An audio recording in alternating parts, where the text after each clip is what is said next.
вторую лекцию еще раз посмотрю, потому что потом многие из вас, как вы понимаете, экскурсоводы, которые не попадают на эту лекцию, потом они мне все просят запись лекции, материалы, которые я вам здесь раздавал и так далее. Значит, первая наша лекция. Мы с вами говорили о религиозном туризме в Абхазии, проделали маршрут из от Псова, до Нового Афона. Сегодня мы продолжим дальше свой маршрут. И вторая наша лекция называется «Религиозный туризм в Абхазии. Маршрут Новый Афон Каман». Значит, как вы понимаете, я стараюсь охватывать те маршруты, которые так или иначе вам придется их реализовывать в ближайшее время курортного сезона. И дальше потом у нас, если останется время, мы поговорим о маршруте Сухум-Илыр. Да, тоже один из самых распространенных религиозных маршрутов в Абхазии. Ну, вы понимаете, что объемы очень большие, и если будет время, то мы об этом тоже скажем. Сейчас, значит, Новый Афон Каман. Вы едете, снова себя представляем, что мы с вами все, значит, вы, точнее, группа туристическая. Я руковожу этой группой и выполняю ваши функции, будущие ваши функции экскурсовода. Значит, едем мы с Нового Афона, пока вы доезжаете до Сухума, до столицы, значит, Республики Абхазия. Вы можете рассказать, и особенно, когда, пожалуйста, проходите, пожалуйста. И особенно, когда вы окажетесь в районе Ишеры, и там, где, значит, пост горит и так далее, уже открывается обзор, вид современного Сухума. Пожалуйста, телефоны сотовые поставьте вам беззвучные. Значит, вы можете рассказать о христианской истории этого древнейшего города.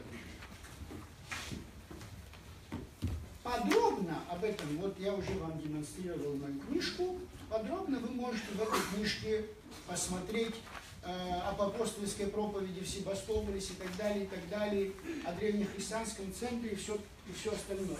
Я же немножко кратенько, вы помните, что наш самый главный принцип, да, в экскурсии заключается в том, чтобы не быть слишком обобщенным в своем рассказе и не впадать в массу всякого рода деталей, значит, тем самым не усложнять людей, которые находятся в экскурсии.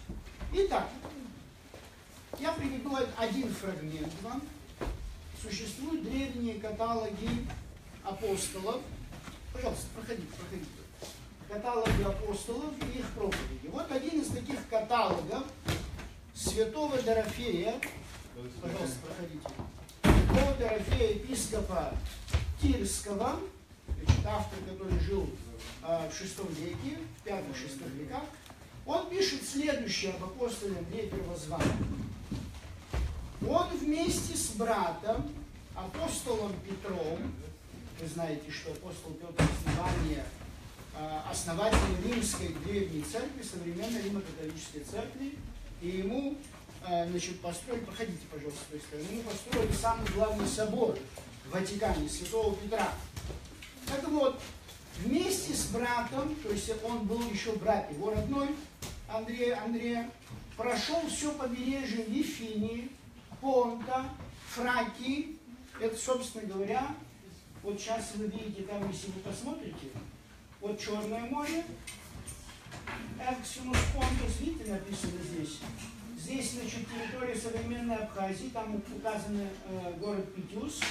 Вот. И мы сейчас с вами говорим, вот, значит, Палестина, вот остров Кипр, современное государство Кипр, греческое. Значит, отсюда апостолы направляются, вот здесь Малая Азия, малазийские города, здесь они проповедуют. И далее они по Черному морю следуют вот на восточное побережье, то есть на наше побережье Черного моря.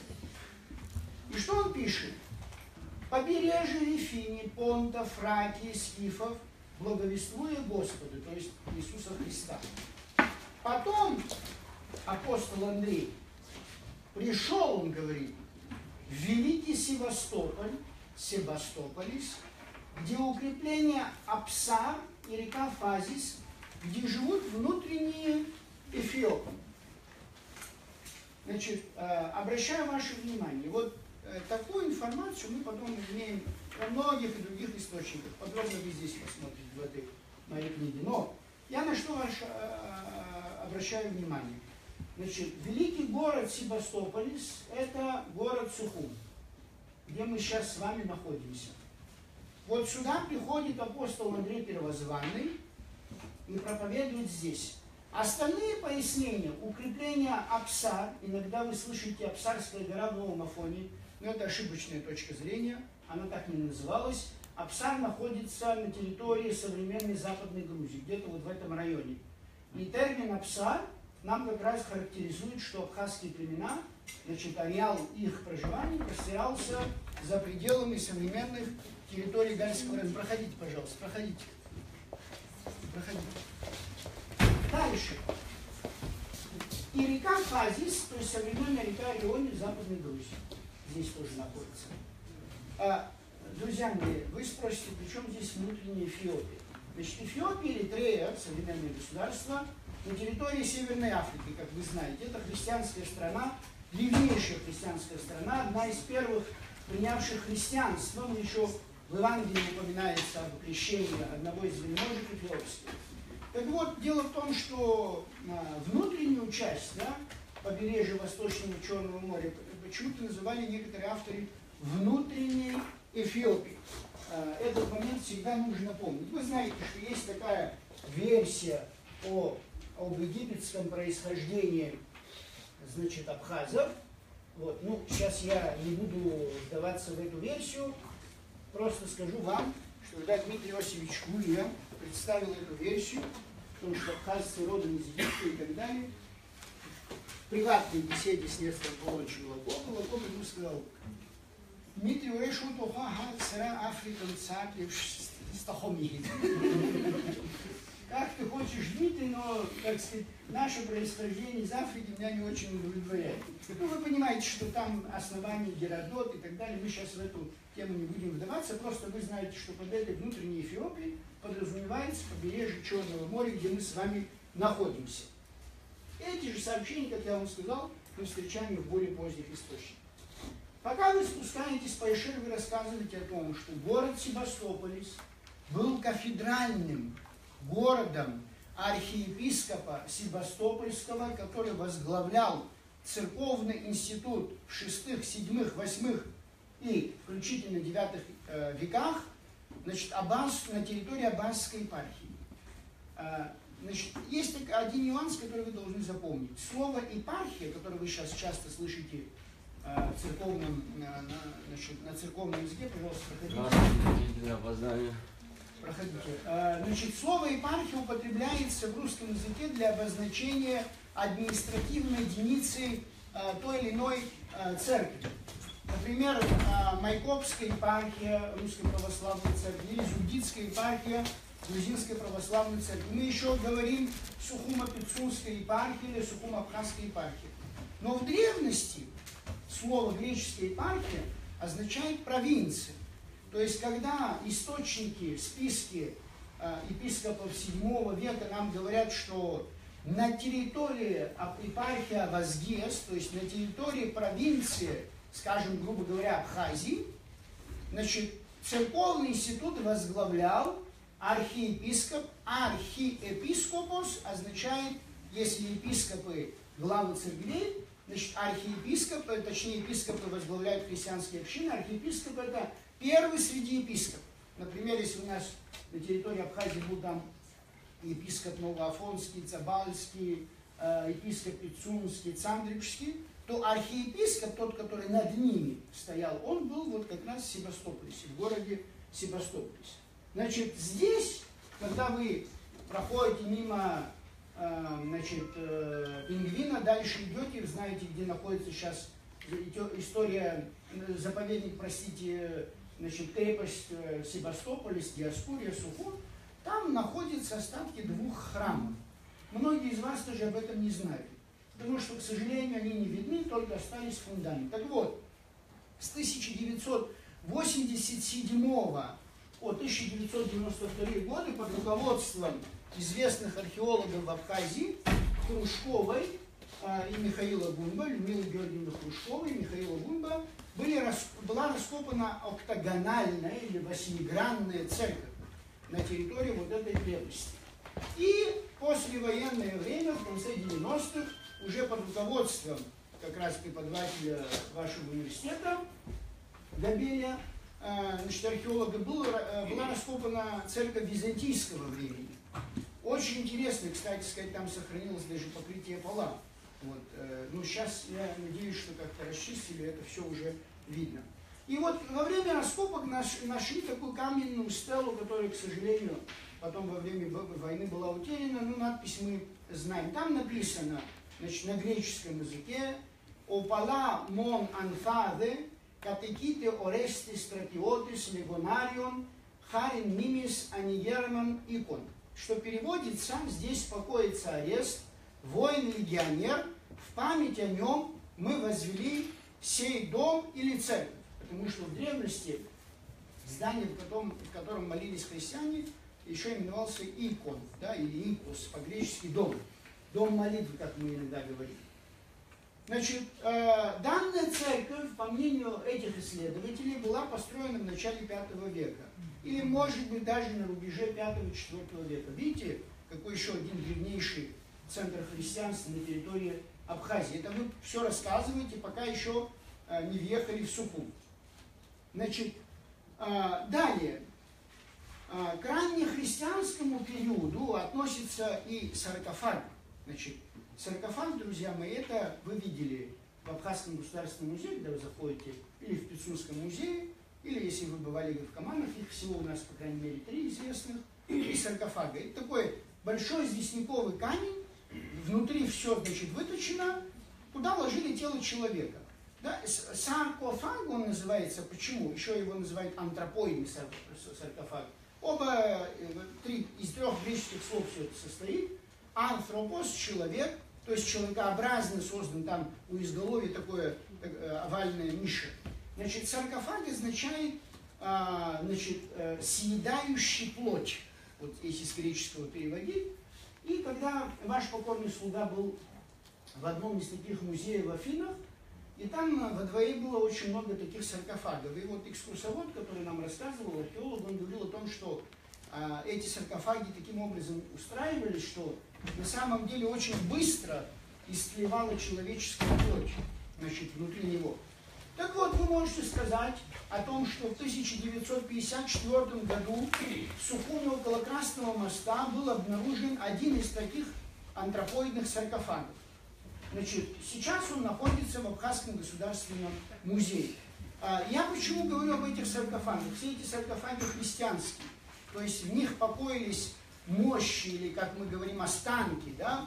Значит, мощи мы говорим на церковном языке и славянском языке. Останки тех или иных людей, которые прославились, тех, кого мы именуем святыми. К сожалению, единственное, мы не знаем с вами, в честь именно каких святых идет речь. И вот, все это вы рассказываете, к этому вы можете добавить о Диаскурии, древнем, значит, городе на месте Сухума, рассказать там об истории, это уже тема других лекторов. Значит, сейчас я вам, пожалуйста, передавайте друг другу, так, чтобы в одном ряду хотя бы, ну, по одной было у вас по одному листочку. Потом отсканируйте, ксерокопируйте и так далее. Пожалуйста, молча все делаем.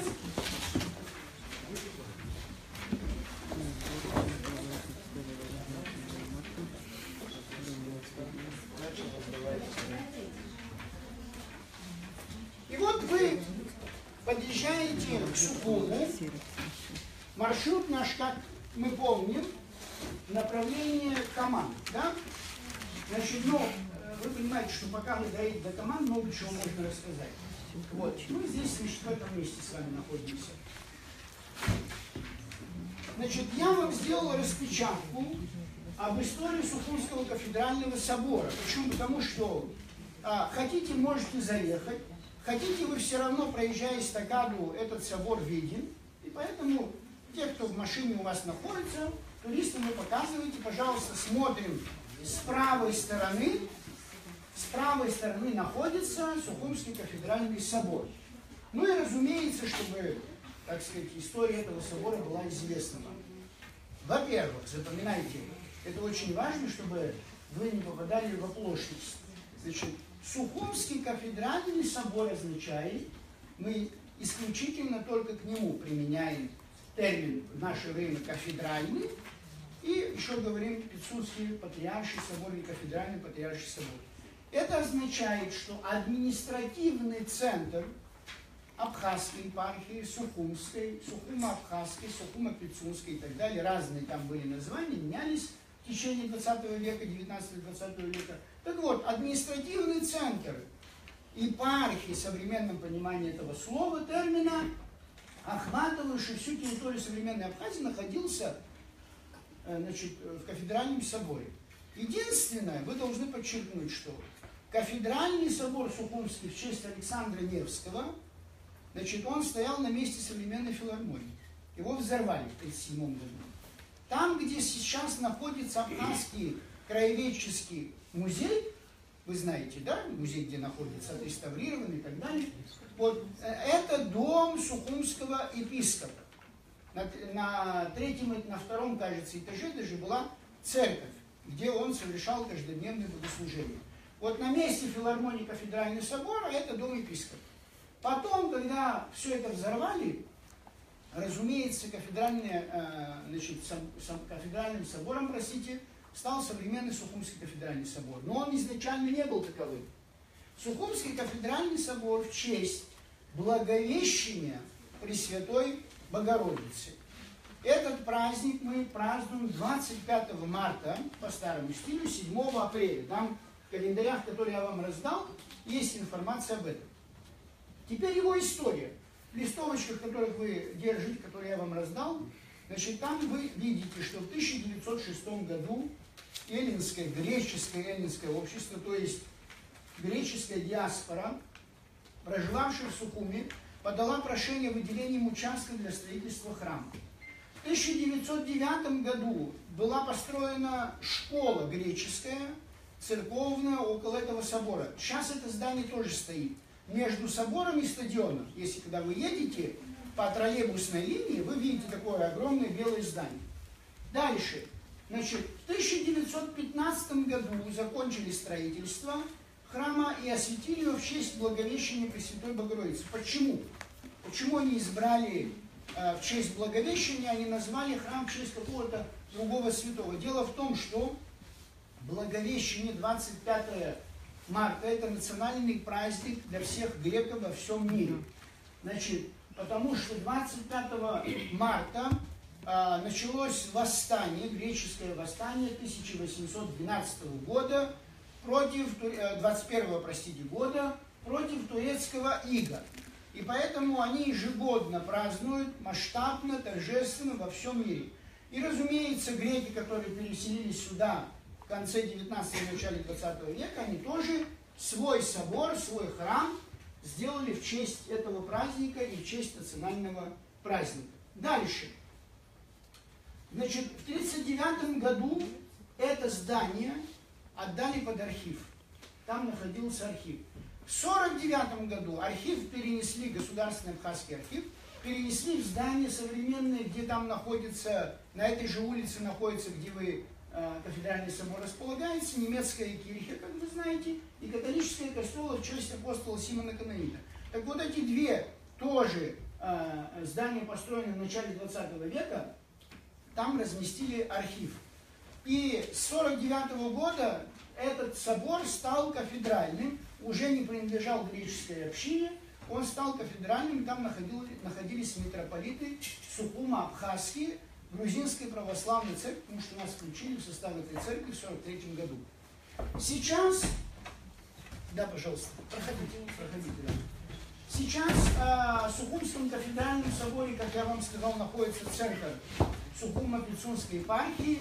Настоятелем собора с 1993 года является отец Виссарион, как вы знаете. Значит, с 2006 по 2007 там располагалась Регинская школа. Значит, с февраля 2014 года при Сухумском кафедральном соборе, значит, открылось духовное училище в честь святого Иоанна Златоуста. Хочу обратить ваше внимание на то, что по своей архитектуре собор очень нам напоминает многие греческие храмы, построенные практически в то же самое время в различных островах, городах, где, значит, как в самой Греции, так и за ее пределами, там, где жили греки. Значит, в 80-х годах при митрополите Давиде Чкальбо решили провести, значит, ремонтные работы, да, и, к сожалению, у собора появились какие-то пределы там сбоку. Весь собор покрыли набрызгом серого цвета, как было модно, если кто из вас помнит те времена. Значит, в 2002 году уже начались под руководством Абхазского духовенства ремонтные работы внутри, пошпаклевали все стены внутри. Под этой шпаклевкой, слоем шпаклевки находятся отдельные фрески. Они, конечно, ценность никакую не представляют, но сделаны были в советское время. Слава Богу, их никто не отбивал, они просто покрыты. Дальше. В 2010 году были проведены последние ремонтно-строительные работы, во время которых собор приобрел вот этот современный вид, который никак не соответствует тому, что было в дореволюционное время. Потому что у нас, слава Богу, есть фотографии, вы можете посмотреть. Вышла книжка «Старый Сухум». Анзор Ангумай, кстати, для вас это очень интересно будет, потому что там указаны все церкви, храмы, подворья, которые располагались на территории Сухума, как православные, так и католические, указаны мечети, где находились и так далее. Дома, в которых жили священнослужители, например, протоиерей Дмитрий Ман, известный абхазский священнослужитель. То есть вы посмотрите, это очень интересно, там карты интересные и так далее, и так далее. Для вас это бесценная книжка.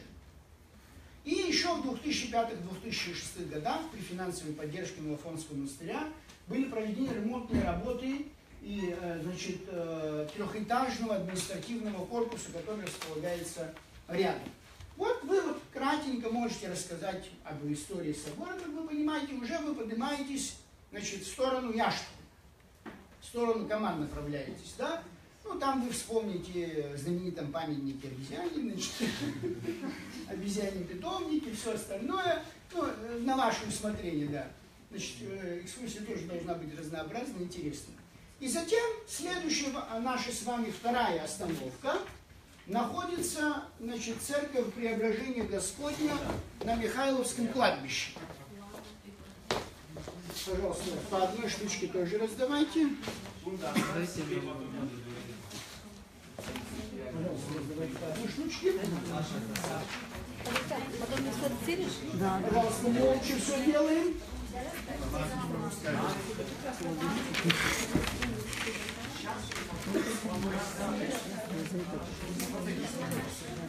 Значит, обратите внимание, там с двух сторон.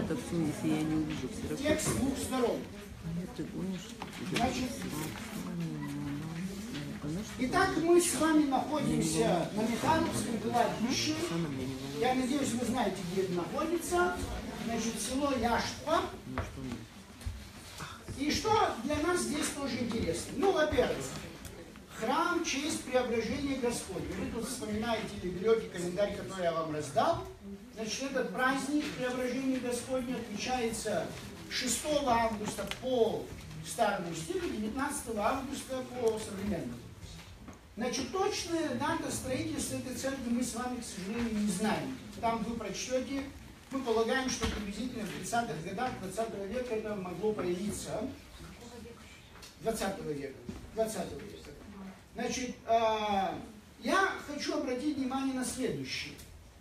Это старое кладбище, Михайловское кладбище, где похоронено очень много известных и малоизвестных епископов, митрополитов, священников, которые несли свое служение в Абхазии. Они там все похоронены. Среди известных погребенных на этом месте Схиархимандрит Серафим Романцев, один из последних старцев знаменитой Глинской пустыни.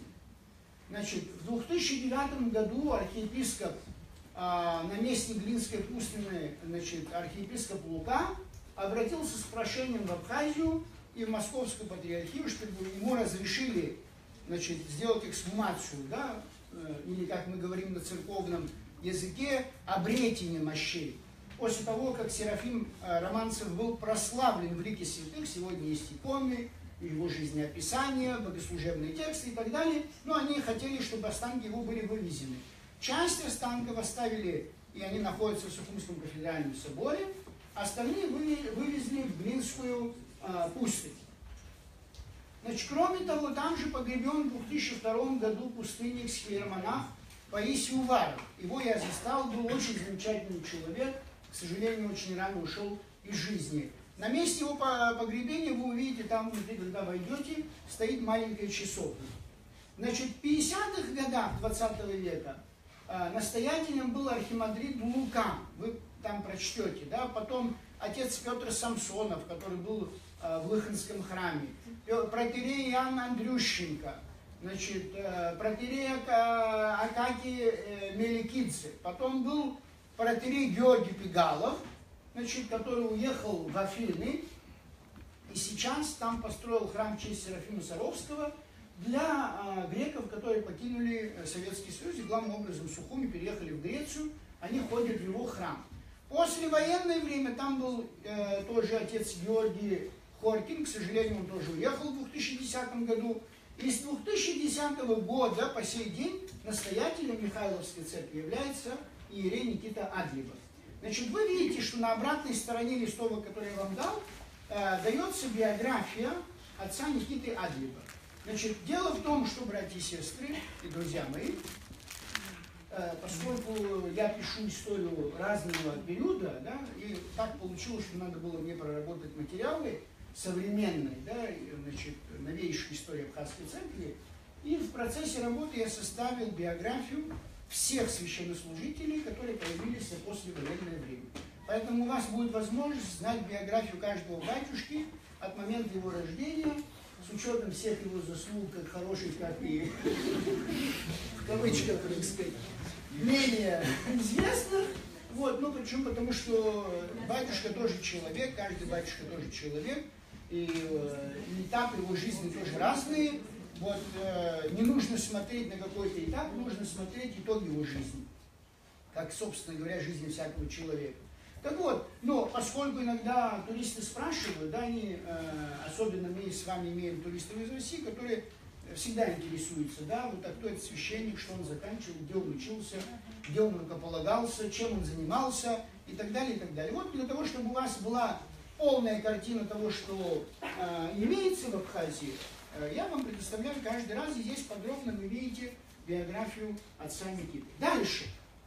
Вы все это рассказываете, хотите там, сделаете остановочку. Ну, церковь, конечно, невзрачная, как вы знаете, да, такая небольшая, но внутри очень уютненькая, должен вам сказать. И самое главное, подчеркиваете всегда, да, может быть, другие храмы очень великолепные, замечательные в Абхазии, но дело в том, что это один из тех храмов, который никогда не закрывался. Понимаете, люди молились, когда в Сухуми не было ни Сухумского кафедрального собора, ни храма в Айтаре, ни всех остальных, люди там в самые тяжелые годы, да, гонения на церковь, они молились. Поэтому в этом смысле мы еще употребляем такой термин «намоленный храм», да, намоленная церковушка. Дальше. И теперь вы подъезжаете там, где спуск в Каманы, знаете, да? Там ну, сейчас, по-моему... спрошу что-то. Да, пожалуйста. Там мы проехали этот храм, вот с правой стороны башня с крестом. Да, это никакого отношения не имеет, это бывший сванский ресторан. Значит, да, значит, я вас очень прошу, да, его памятником, значит, истории культурного наследия, и ваш маршрут не включайте. Там находился, просто сейчас все это, да, все это разрушено, но там находился, еще раз повторяю, там были грузинские поселения, да, Шром и все остальные сванские поселения. Насколько я помню, я еще застал эти времена, чуть-чуть, правда, в ресторане этом не довелось находиться. Вот там находился ресторан, сванский ресторан. А как вы знаете, такого рода башни, это сванети, да. Ну и они, как сказать, решили заодно, поскольку уже это было 80-е годы, свобода вероисповедания, решили там крест сделать. Поэтому он никакого отношения к церковной тематике, к исторической тематике не имеет. Дальше. И теперь вы, вот прежде чем вы спуститесь вниз, вот туда вниз, да, значит, я расскажу еще чуть позже, вот где Шрома находится, Бума, там тоже храм стоит, который вы не знаете. Вы проезжаете мимо него, но я надеюсь, вы не разобрали подстроительный, значит, камень. Надеюсь, потому что у меня фотографии есть, я потом вам продемонстрирую все здесь. Вот. Итак, значит, вы теперь оказываетесь на спуске, спускаетесь потихонечку туда, и перед вами гора. Вот мост. Кто, значит, здесь бывал, присутствовал, да, вы себе приблизительно представляете. Мост и гора. Кстати, у меня здесь должна быть иллюстрация. Значит, вот, пока вы спускаетесь, многие из вас даже понятия не имеют, друзья мои, о древнем храме, который находится на этом месте. Ну, ваш покорный слуга, слава Богу, туда не поленился, поднялся. Значит, это мы еще вернемся к этой теме. Вот вы здесь видите Каманский храм, значит, в 19 веке. Вот Каманский монастырь, вы видите литографию 19 века. Видите, какой купол там у него был? Вот. Дальше вы видите рисунок, это книжка о Каманском монастыре, это современный вид. Вот. Здесь вы видите дореволюционные фотографии, но какие-то мы еще детально я вам буду рассказывать. Значит, это святой Иоанн Златоуст, это люди, которые имели отношение, значит, к нему, и фрагменты фресок из его... Вот, пожалуйста. А нет, это Каманы Понтийские. Значит, вот это храм, который вы сейчас видите, как раз стоит там, где вы проезжаете до спуска. До спуска, пока вы, значит, не спустились. Но я сейчас не об этом храме хочу сказать, я о другом хочу сказать. Значит, вы спускаетесь, пока спускаетесь, обращайте внимание туристов на то, что, пожалуйста, смотрим перед собой, перед нами находится гора, которая называется Гумбиха, с одной точки, Гумба, да, Гумбиха или Гумбихо. Я так и не разобрался, который из этих вариантов наиболее соответствует, но, допустим, в работе Кварча, который занимается топографией, топонимикой, простите, значит, он пишет, что Гумба-Иха называется эта гора. Высота этой горы приблизительно 789 метров. И вот на этой самой верхушке горы находится развалин древней церкви. Туда, конечно, вы не попадете с туристами, да, это надо туда в Андреевский подниматься, Акапа, значит, оттуда по пешком, в общем, это целая история, да. Но вы должны знать, что там находится развалин древней церкви, которые посетили Юрий Николаевич Воронов и Пачуля в 1968-71 годах во время экспедиции, специальной экспедиции. Затем ваш покорный слуга поднялся в 2004 году. Действительно, я увидел, что там, значит, около метра остались стены, не везде, правда, да? И, значит, увидел там каменный крест, на котором были сделаны очень поздние надписи, выцарапаны на грузинском языке, потому что уже население там было грузинское. Этот камень я не поленился, потому что я понимаю, что там ничего не останется, все пропадет. Значит, либо охотники используют, либо еще кто-то, либо черные копатели. Я спустил этот камень, не поленился, он сейчас находится в фондах музея, церковно-археологического музея в Новом Афоне. Значит, дальше, то есть вы об этом говорите, да, значит, о том, что значит, на этом месте стоит древнейший храм, прежде чем вы дойдете до Камана. Теперь Каман. И вот вы теперь спускаетесь, пересекаете мост, и после этого моста вы попадаете на территорию, собственно говоря, Камана. Здесь я хочу заметить, что пока вы едете туда, вы можете сказать о том, что, например, у нас есть путеводители начала 20 века. То есть люди шли туда в паломничестве, организованные паломничества или экскурсии, как мы скажем в наше время, еще были в начале 20 века. То есть люди приплывали на корабле в Сухум, потому что не было еще той дороги, по которой мы с вами ездим из Афона в Сухум. Потом, значит, они останавливались на подворье Каманского монастыря в честь святого Николая Чудотворца. И это подворье находится, до сих пор здание подворья находится на улице Воронова. Значит, там они могли оставить вещи и потом либо заказать значит, лошадь, либо пешком, значит, направиться в сторону Каман. И вот они спускались в Каманы, и уже в 1915 году, я сейчас точно не могу сказать, но, по крайней мере, фотографии, которые я знаю, нам свидетельствуют о том, что в 15 году в Каманах находился, уже был мост. Вот видите, это фотография того времени. Это тот мост, который сейчас мы видим там вдалеке, он не современный. Вот через этот мост они пересекали Каманы, значит, проходили в Каманы, попадали в монастырь, как и мы с вами. Расстояние составляет 15 километров, да, от современного Сухума до Каман. Значит, есть еще второй маршрут, который мы использовали. Ваш покорный слуга тоже был настоятелем этого монастыря, первым настоятелем, с 2001 года по 2006 год. Да? И когда река снесла мост, мы должны были как-то, так сказать, попадать туда. Да? И мы использовали второй маршрут там, где находится, значит, пост ГАИ Вышера. Вы знаете, пост ГАИ. Не доезжая до поста, наверх идет дорога. Вот на эту дорогу, если вы выйдете, проезжаете 1 километр, там еще стоит один храм. Вот. Он вообще не исследован, никем не посещается, только остались стены. Вот. Но судя по архитектуре, фотографии у меня есть, судя по архитектуре, все-таки это храм тоже вот этого времени, то есть конца 19-го, начала 20 века.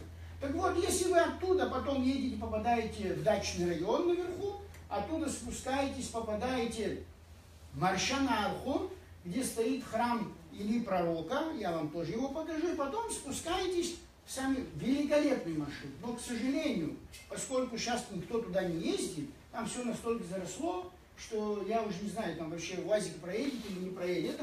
Эта дорога, кстати сказать, использовалась во время последней войны. Она и сыграла очень ключевую роль. Вот если оттуда ехать, я просто посчитал, значит, расстояние составляет, да, значит, 28 километров.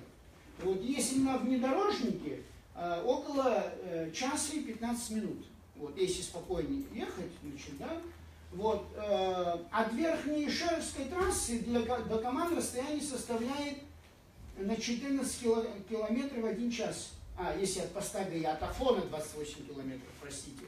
От Афона 28, от поста 14 километров. Дальше. Запомните, друзья мои, пожалуйста, название. Самое раннее название этой местности. Каман — это название, которое появилось в конце 19 века. Самое раннее название этой местности — Дзей-Цирха. Дзей-Цирха. Или Дзей-Цихара. Там два варианта дается, значит, тем же Гварче, да?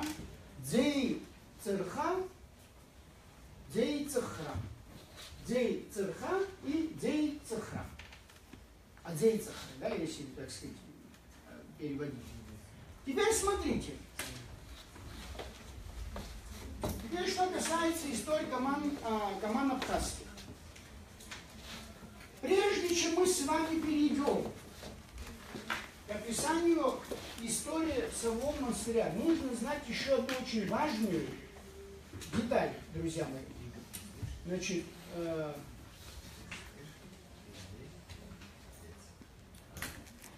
сохранились карты. Я постараюсь сейчас одну из этих карт вам, значит, найти. Я тут все детально вам потом продемонстрирую, не переживайте, чтобы у вас была совершенно четкая картина того, что было в древности на территории Каман. Вот видите здесь Каман, чтобы вы обратили внимание. Вот как раз ущелье Каман. Я не знаю, что так плохо видно, но значит, насколько получается. Вот на этой горе стоит церковь. Вот видите, вот здесь мы пересекаем с вами реку, вот это, и потом идем сюда. И вот монастырь находится, вот в Василиска, да, значит, источники, вот храм Василиска. И вот дорога, по которой мы едем. Вот эта церквушка, она стоит вот здесь. Вы понимаете, что для того, чтобы туда попасть, надо сюда подняться. Вот здесь деревня Акапа или Андреевская, потом оттуда пешком сюда, вот с той стороны только доступ к нему. Вот. Дальше. Вот, пожалуйста, перед вами карта. Это средневековая карта. Вы видите, что здесь написано Понт Евксин, да, сокращенный вариант Понт Евксинус, да, значит, или Черное море. Вот видите, здесь написано где-то, ну, вы понимаете, сейчас там они точно не делали карты, да, приблизительно пытались записать все, что можно было туда записать, да. И вот написано Омане. Видите, вот здесь написано Омане. Значит, что произошло из-за этих карт? Дело в том, что люди, которые не знают подтекста исторического, да, они думают, что, вот видите, значит, карта, у них много, кстати сказать, этих карт, там написано где-то в районе, где-то в Абхазии написано Каман, да, значит, этот топоним здесь был, и это всегда существовало, и так далее. Дело в том, что, почему еще эта версия об этом говорит. У нас сохранилась рукопись в Национальной библиотеке Мадрида. На нее впервые обратил профессор Шалва Денисович Иналы. По вниманию, называется «Книга знаний обо всех королевствах, странах, владениях, имеющихся в мире» и так далее, и так далее. Тогда книги очень имели длинные названия. Да? Значит, она была составлена в 1350-х, 60-х годах одним монахом-францисканцем из Испании. Анонимный, значит, анонимус, когда мы говорим, то есть неизвестно его имя. И вот он пишет, что среди основного населения королевства Сант-Эстрополи или Сухум называет каманов христиан и многочисленных евреев также христианского вероисповедания. И профессор Шалва Денисович Иналы полагал, что, скорее всего, как раз речь идет о гумских абхазах, да, что раз так и жили каманы и так далее, и так далее. Но это, к сожалению, я тоже пошел на поводу этой версии, этой рукописи интерпретации, к сожалению, оно в ходе последующих исследований оправдалось. Дело в том, что вы должны знать, что в XI веке, значит, в поле зрения византийских источников появляется народ, который именуется каманы или куманы. Значит, это этнический массив переселился из Азии, вот, пройдя через Уральский хребет, вот отсюда они, через Кавказ, русские степи, и потом они попадают в Европу, и вы знаете, что часть из этого этноса это современная Венгрия, да? Значит, азийского происхождения.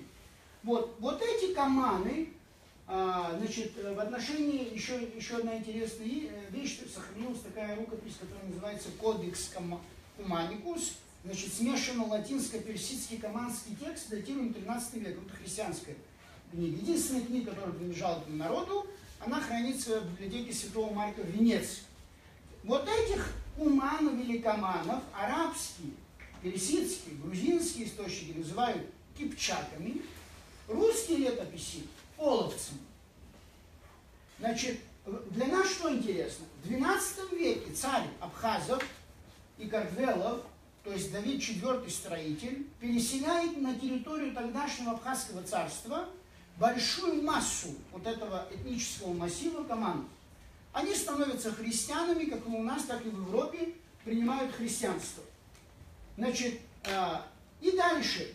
Поэтому, когда мы говорим о рукописи Национальной библиотеки Мадрида, о каманах на картах и так далее, речь не идет о топониме, то есть о названии местности.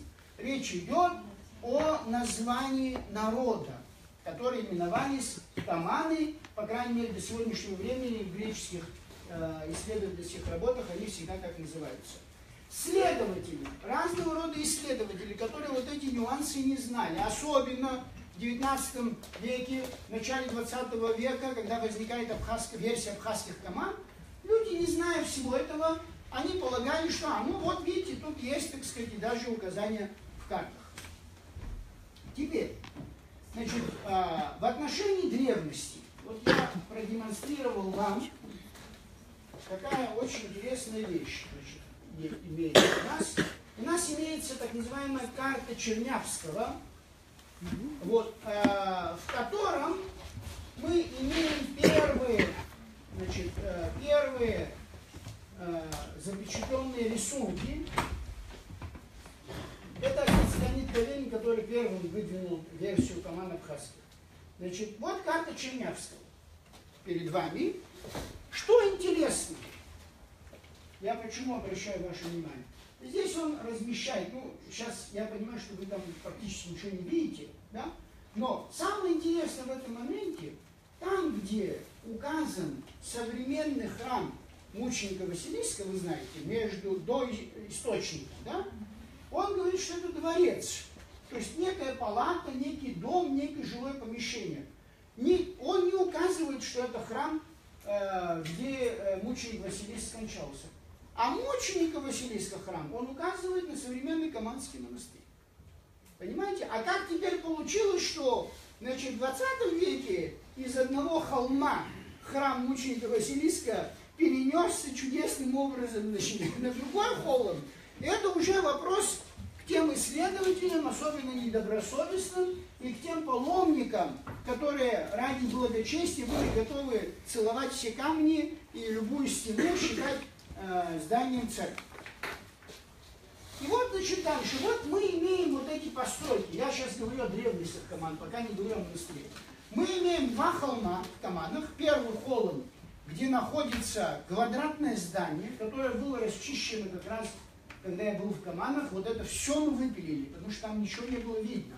Все было в зарослях. И там вы видите две, значит, одно помещение вот квадратное, где стоит деревянная часовня, которая делалась вашим покорным слугой, да, в то время. Значит, и где могила мученика Василиска.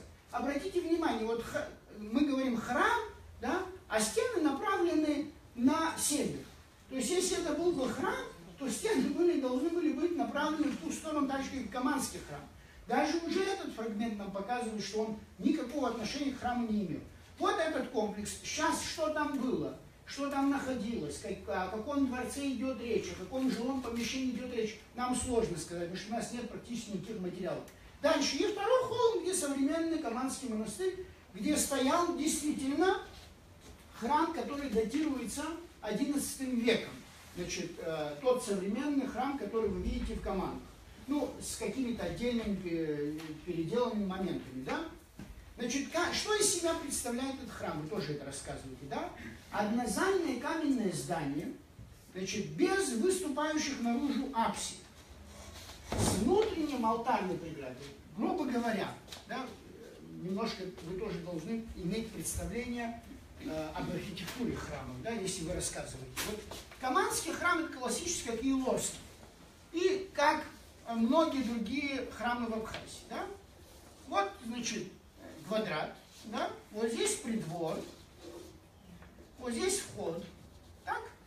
Значит, вот алтарь у него вот так внутри пристроен. Видите, вот так. И здесь, значит, оконный проем, и здесь иконостас находится. Чаще всего вы видите, что более древние храмы, апсиду имеют снаружи. Как, например, Цандревский, Пицунский, Лыханский, могут иметь 3 апсиды. Да? Значит, это все зависит от сложности архитектуры. Вот эта часть называется неф. Да? Неф – это портик, вот это неф зал. Если, например, храм имеет 3 апсиды, у него могут дополнительные быть нефы, да? Значит, которые между собой разделены колонками или там арочными проемами. Да? Это вот самый из этих, раз уж, так сказать, мы коснулись этой темы, самый сложный в этом отношении храм, вершина абхазского храмостроительства, это Мохский, где 5 нефов. Еще один неф добавляется, да? 5 нефов. Например, одна девушка абхазка писала работу где-то, значит, я сейчас не припомню, я просто помогал ей в европейской стране, когда она сказала, в том учебном заведении, где она писала, что есть пятинефный храм в Абхазии, они не поверили ей. Сказали, что этого быть не может, да? И она приехала, и организовали археологическую экспедицию в Моквы, для того, чтобы вскрыть снова, продемонстрировать. сфотографировать, и чтобы она защитила там работу. Поэтому у нас есть очень сложные храмы, многообразнейшая архитектура, что говорит о серьезнейшем развитии, да, христианства. Вы же понимаете, что если нет силы у христианства, такие храмы строить никто не будет. Мы в наше время с вами живем, ни один еще храм не построил. Значит, дальше. Вы знаете еще один очень интересный маршрут, но это как для любителя. Как это вы называете? Джиппинг это на джипе, да? А на лошади? Конный, да. Конные прогулки. Вот, например, когда я был в Камане, у нас была лошадь. И на лошади я прошел все, что можно было пройти в окрестностях. Да? Почему у меня визуально хорошее представление. И один раз вышел по реке в места, где там мост Гуместинский современный, где вы едете с Афона, вот этот Гуместинский мост, а оттуда тоже прямо вы попадаете в течение 1 часа в Каман. Да? И по этому маршруту находится, вы знаете, что древний замок, да, значит, в ущелье стоит, да, значит, который посетил Чернявский в 1872 году. И там великолепнейшие, конечно, места, то есть это тоже такой маршрут тоже очень интересный. И, кстати сказать, еще когда не было, это как называется, когда на каких-то лодках, рафтинг, да, вот это, да, когда Hello Trust работали там, англичане, они приехали, они вот на этих лодочках спустились оттуда, из Каман, по этому ущелью прямо сюда, в Суку. Значит, дальше. И теперь вот самое интересное.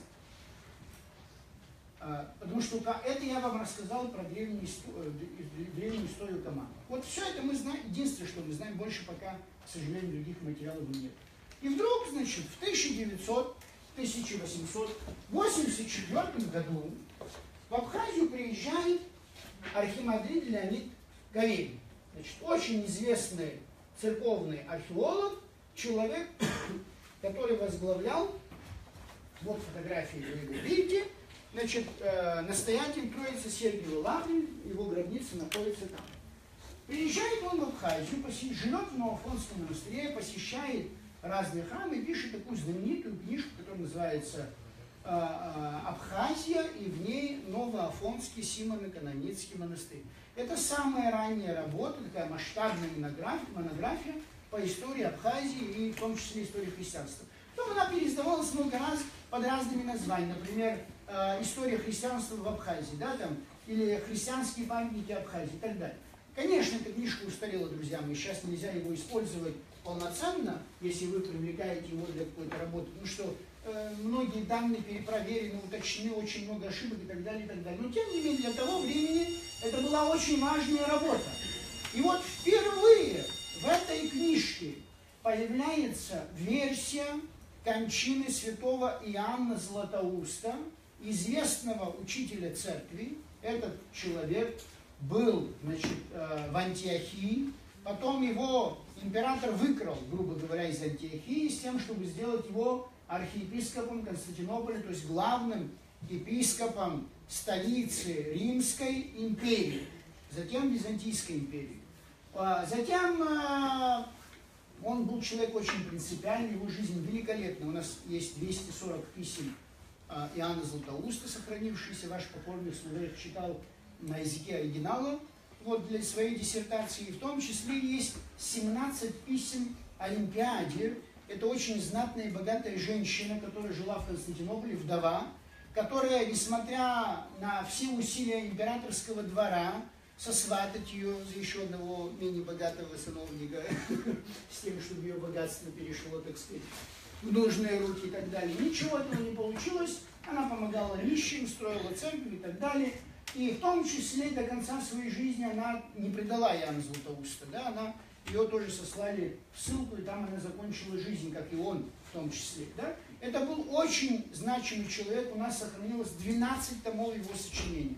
Златоуст мы называем, потому что он был великолепнейший оратор, золотые уста. Да? Значит, хотя это очень поздняя интерпретация, значит, в древних источниках нигде он не называется Златоустом, но тем не менее. Сегодня его останки находятся в Константинополе, в Стамбуле, ну и во всем мире этот человек очень хорошо известен. до сих пор изучаются его наследия, труды и так далее, и так далее. Я сейчас не буду вам все это, значит, здесь пересказывать. Так вот, вот этот человек, который находился в Константинополе, в силу ряда обстоятельств, когда он, значит, обращаю ваше внимание, чтобы вы делали какие-то аналогии из современной ситуации. Вы думаете, что его император сослал или император судил? Нет, разумеется, свои же собратья, священники, епископы, которые все время находили какие-то разные причины, что он был там, значит, как мы сейчас говорим, не православный, и католик, и все такое, да? Значит, вот Константинополь находится, вот Черное море, вот Босфорский пролив, Мраморное море, и вот от Константинополя его переправляют на берег Малой Азии, затем он попадает в Никею, город Никея, где Первый Вселенский собор. Значит, отсюда маршрут, вот видите, он спускается вниз. Это вся территория современной Турции. Вот он сюда попадает, город Кесария Каппадокийская, знаменитый Каппадокийский центр христианства, которому и мы с вами подчинялись. И отсюда он попадает, значит, в Кукус, армянский городок, и затем отсюда он попадает, Команно и Понтийский находится в этой части, Команно армянский в этой части. И вот, он делает, описывает всю свою эту дорогу, там замечательные письма, конечно, вот, когда вживую все это читаешь, понимаете, вы, очень часто многие люди имеют представление о церковной жизни, знаете, как родился, молился, постился и умер. И затем, значит, прославился. Да. Понимаете, это была очень живая жизнь, да? Насыщенная жизнь. Если вы посмотрите, как он иногда писал очень эмоционально, вот, например, значит, когда императрица выступала против него, там очень много интересных таких различных фраз. Но самая знаменитая его фраза «Доксо фило пандон эмикен» — «Слава Богу за все». То есть, обратите внимание, человека неправильно осудили, все епископы, да? Оклеветали, сослали. 3 года он провел в хижине под, значит, под покушениями, нашествиями саврийцев. То его хотели взять в плен, то он где-то в пещерах бедный скрывался и так далее. Значит, болел жутко в процессе всех этих испытаний. И теперь, когда, значит, почему его перенаправляют в Абхазию, да? Когда все, видя его жизнь, значит, все, кто был в столице, они все туда переместились. Понимаете, стали завидовать. Как это так? Мы здесь Константинополь, у нас тут все, столица мира, а все христиане находятся в какой-то, значит, Кукусо, армянской какой-то деревушке, где Златоуст, да? И зависть человеческая породила новое его ссылку, да? Значит, обратите внимание, вот это все человек испытывает. Он жил всего лишь 50 лет. Испытывает, и умирая, изнеможденный, умирая, значит, в местечке Каманы, он говорит: слава Богу за все. А мы с вами как делаем? Малейшее чуть что, почему я то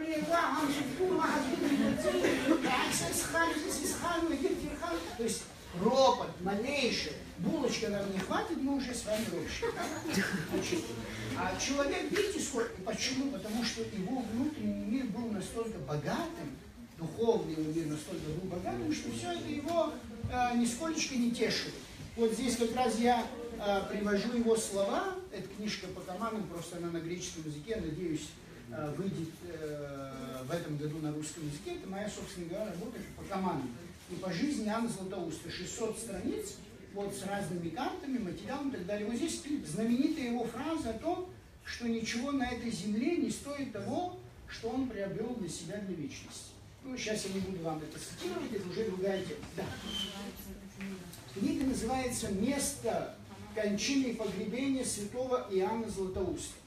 Но даст Бог, я еще раз говорю, что она выйдет в этом году. Я поэтому вам не могу пока никаких распечаток дать, она готовится на русском языке. Вот это вышло просто на греческом языке. Дальше. И вот этот Константин, точнее отец Леонид Кавелин, нам говорит, что пока я был в Абхазии, собирал материалы, потом вернулся в Москву, мне вдруг, значит, из Нового Афона монахи сообщили, что приезжал некий Константин Врисис, греческий археолог, который сказал, что вот Каманы, где умер Иоанн Златоуст, находится там, где сегодня современные Каманы. Да? Значит, вот, и оставил какую-то записку, уехал. С этого времени, как только услышали это все, что Каманы, значит, тут же появляется женский монастырь, тут же появляются все остальные места и так далее, и так далее. Великий Иоанн Златоуст. Мы с вами находимся в составе Российской империи и Российской церкви. Вы понимаете, что, так сказать, такая возможность была, и в этом берется в оборот. Но появляются исследователи, профессора, например, Московской духовной академии, которые ставят это под сомнение. Да? Но в процессе разработки этой темы, приходит революция.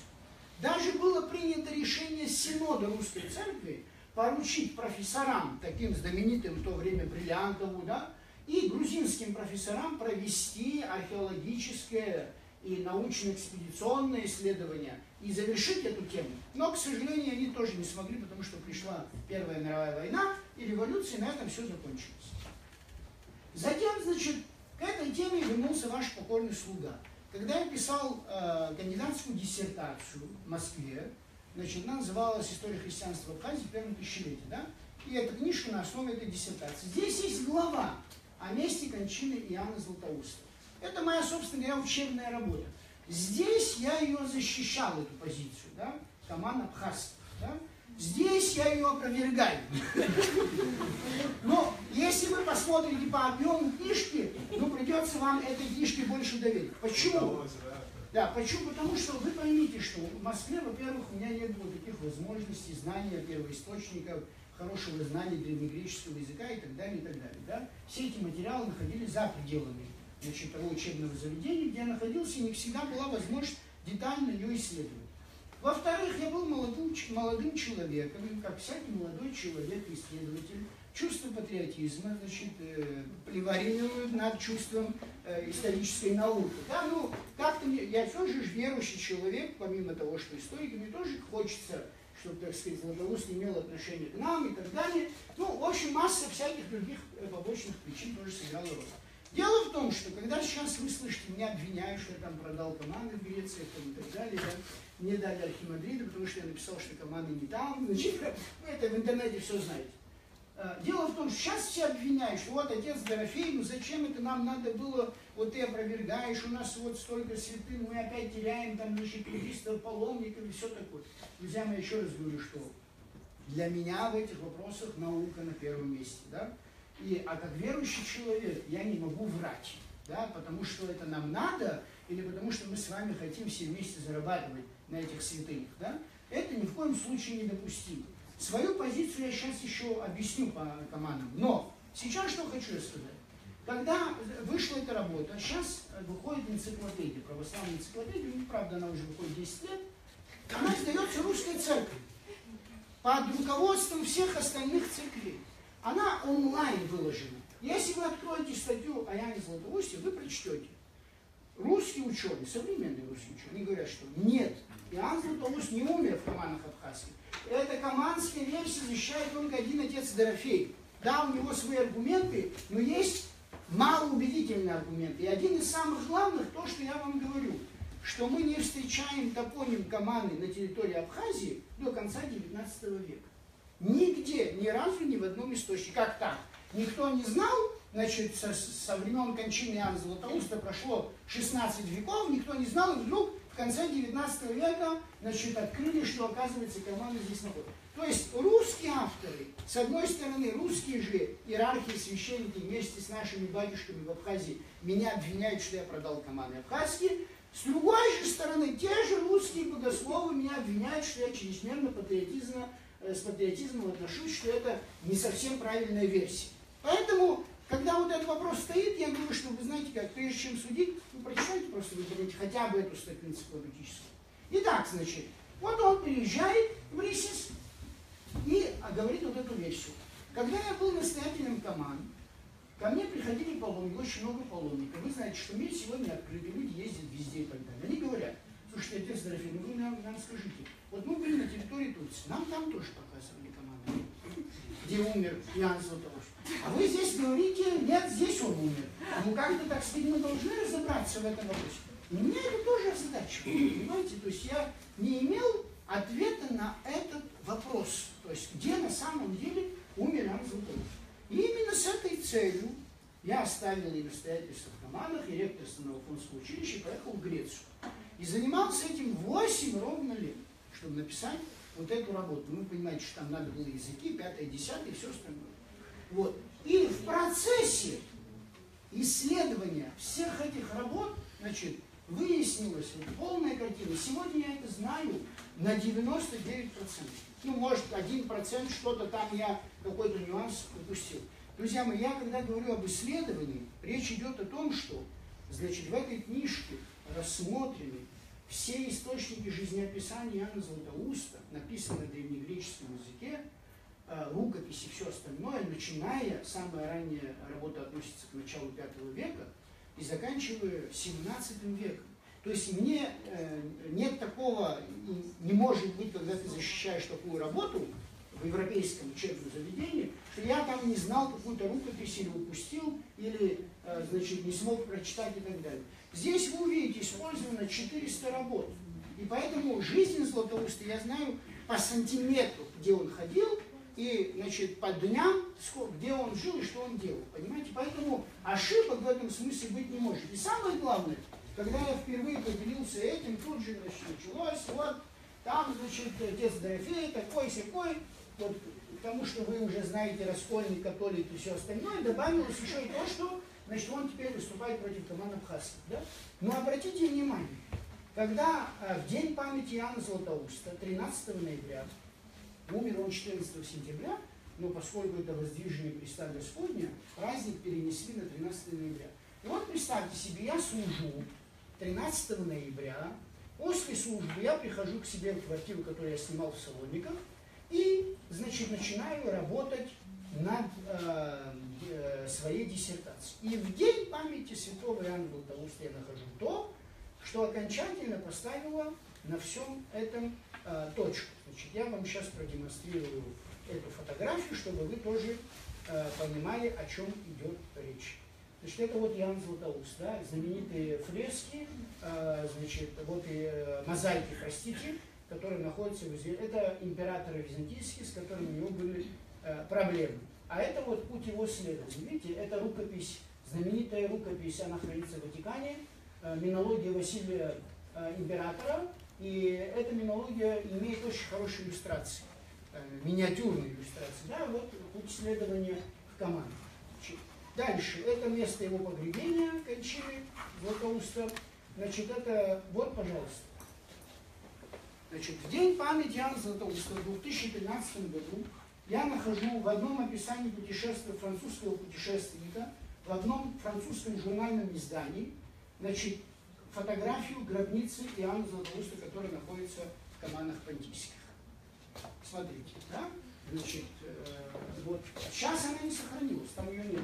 Даже греки не знали о ее существовании, о существовании фотографии. Они как делали? Они тоже, так сказать, иногда тоже путают.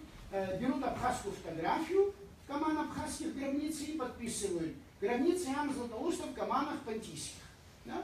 Вот эта фотография поставила окончательную точку. Почему? Потому что у нас были еще рукописи описания 17 века патриарха Макария, который посещал, целовал, кланялся, молился перед этой гробницей. Здесь вот церковь как раз вы видите. К сожалению, потом в 20 веке это все разрушили. Итак, значит, в ходе моего исследования, сейчас, как вы понимаете, я сейчас не буду вдаваться подробно в весь анализ, это вы потом сами прочтете. Вы для себя что должны знать? Я полагал и думал, что может быть это греки, которые переселились сюда, в Абхазию, из этих мест, они как раз из тех мест. Может быть, они перенесли вот это предание, традицию и так далее. Версию тоже, кстати сказать, я тоже рассматривал.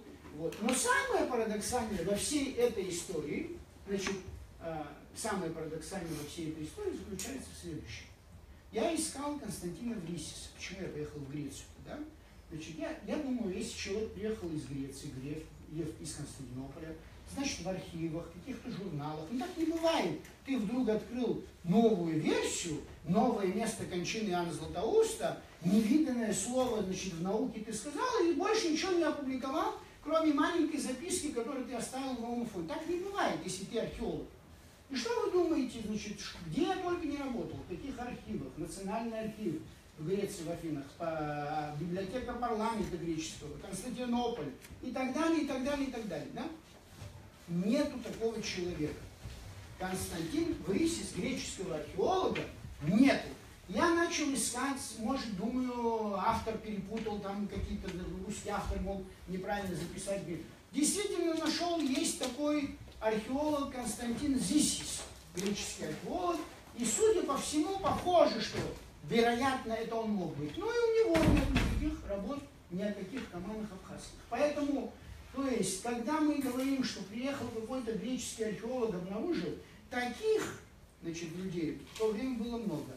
И вдруг я в библиотеке одной работал, значит, и вижу отец Ириней, Делидимус, такой есть очень известный греческий священник, он и физик по образованию, он писал работы по Досифею, которые нас интересуют для нас. Я подошел к нему и спросил, я говорю, отец значит, Ироним, я говорю, скажите, пожалуйста, вот что-то вы слышали о командах? Он говорит, да, скажи, что, в чем проблема? И он мне говорит, а сколько лет ты, батюшка, живешь в Греции? Ну, я говорю, я уже 3-й год. Ну, ты не понял, что иногда мы тоже аферисты? Он говорит, а ты не понял, что... То есть, понимаешь, говорит, было очень много людей, которые хотели прославить свое имя тем, что они открыли какую-то небывалую новую страницу в истории. Да? Вот поэтому, говорит, ты, говорит, значит, особо не переживай. Да я очень был под большим впечатлением того, что он сказал. Ну, почему я говорю? Потому что никакого этого кризиса нет, нигде он не упоминается, никаких других публикаций нет. Теперь, значит, что касается окрестностей, когда я вам сказал греческие поселения, это вам тоже будет интересно. Смотрите, село Михайловское, первое, которое до сих пор, да, оно называлось Гума, да, значит, в 43-м году ее переименовали Шрома, в 1996 году снова вернули исконное название Гума, да. Значит, там на стене одного из домов сохранилась следующая надпись. К сожалению, я не знаю, она сейчас есть или нет. Прибыли из анатолийского селения Пистафондон, округа Санта, 15 марта 1880 года и обосновались в деревне Ума Сухумского округа. Христофор Цахурис с супругой Еленой и с большой радостью выстроили в 1896 году этот дом. Вот такая есть. Вот представьте, вот сейчас вы с туристом ездите, да? Скажем, мы с вами сейчас едем, если бы этот дом, хотя бы эту стену сохранили бы с этой, значит, с этим камнем, где-то что же новейшая история. Дальше. В Михайловске, значит, запомните, да, в Гумах, находится, значит, не обращайте внимания, значит, в Михайловске, в Гумах, находится еще храм, который я вам показал в честь Петра и Павла. Значит, он тоже там стоит. Дальше. Михайловск был самым большим греческим поселением на территории Абхазии. В 1911 году там проживало 959 греков православных историков. Значит, теперь, это до спуска команд. Чуть дальше команда наверх, когда вы идете, не в сторону монастыря, а поднимаетесь в гору. Андреевская, да? Абхазское название Апра, или Гум хочет. В 1944-м его переименовали в Ахалшин. Потом в 1996 году вернули исконное абхазское название Апра. Значит, здесь тоже деревня возникает в 1866 году. Это 8 километров от Каманского монастыря. Там находится храм. Он был построен 11 октября 1894 года, был освящен в честь святого Георгия Победоносца. Там этот камень сохранился. К сожалению, этот храм наполовину разобрали 4 года тому назад. Вы помните, в интернете был целый скандал. Кто-то стал разбирать и использовать для постройки кафе, ресторанов и так далее. И я надеюсь, вторая половина осталась. Там проживало более 700 греков. Дальше. Когда вы подъехали к Аману, пересекаете деревянный мост и поднимаетесь наверх. Это село называлось Дмитриевское или Абхазское Маршана-Архо. Значит, это приблизительно 2,5 километра от Каманского монастыря. И там храм святого пророка Илии. Сейчас я вам продемонстрирую все эти храмы, значит, чтобы у вас было визуально, если какие-то будут... Вот один из них, святого Петра и Павла. Вот храм в Андреевском. которая вот заднюю часть вот эту всю разобрали. И, значит, и вот храм пророка Илии в той части. Вот все эти три храма находятся буквально в нескольких километрах вокруг Каманского монастыря. Значит, в самих Каманах население появляется греческое уже где-то к 1916 году. Например, мы знаем, что там проживало 129 человек. Теперь, значит, это древняя история Каман, да? Значит, исследование сводится к следующему.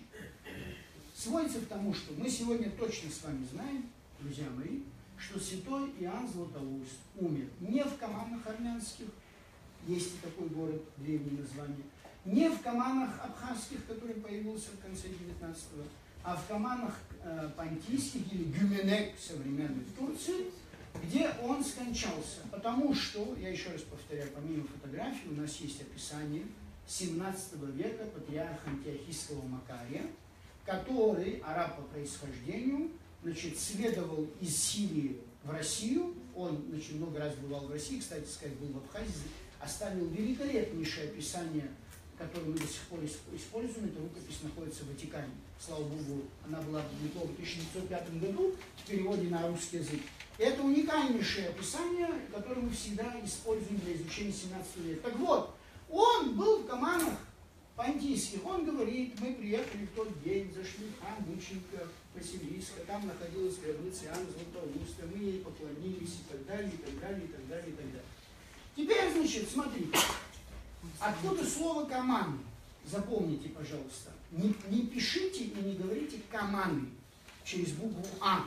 Значит, слово «каманы», «коми», значит, по-гречески «волосы», означает «волосы», потому что строительство двух городов, Каман понтийских и Каман армянских, были связаны с дочерью Агамемнона, значит, и там в качестве жертвы, да, для посвящения, для исцеления, значит, человек отрезал волосы и положил посвященные волосы, да, отсюда коми, каманы, волосы оттуда происходят. Поэтому слово каманы всегда через о, ко-мани, да, а не каманы, как мы с вами привыкли.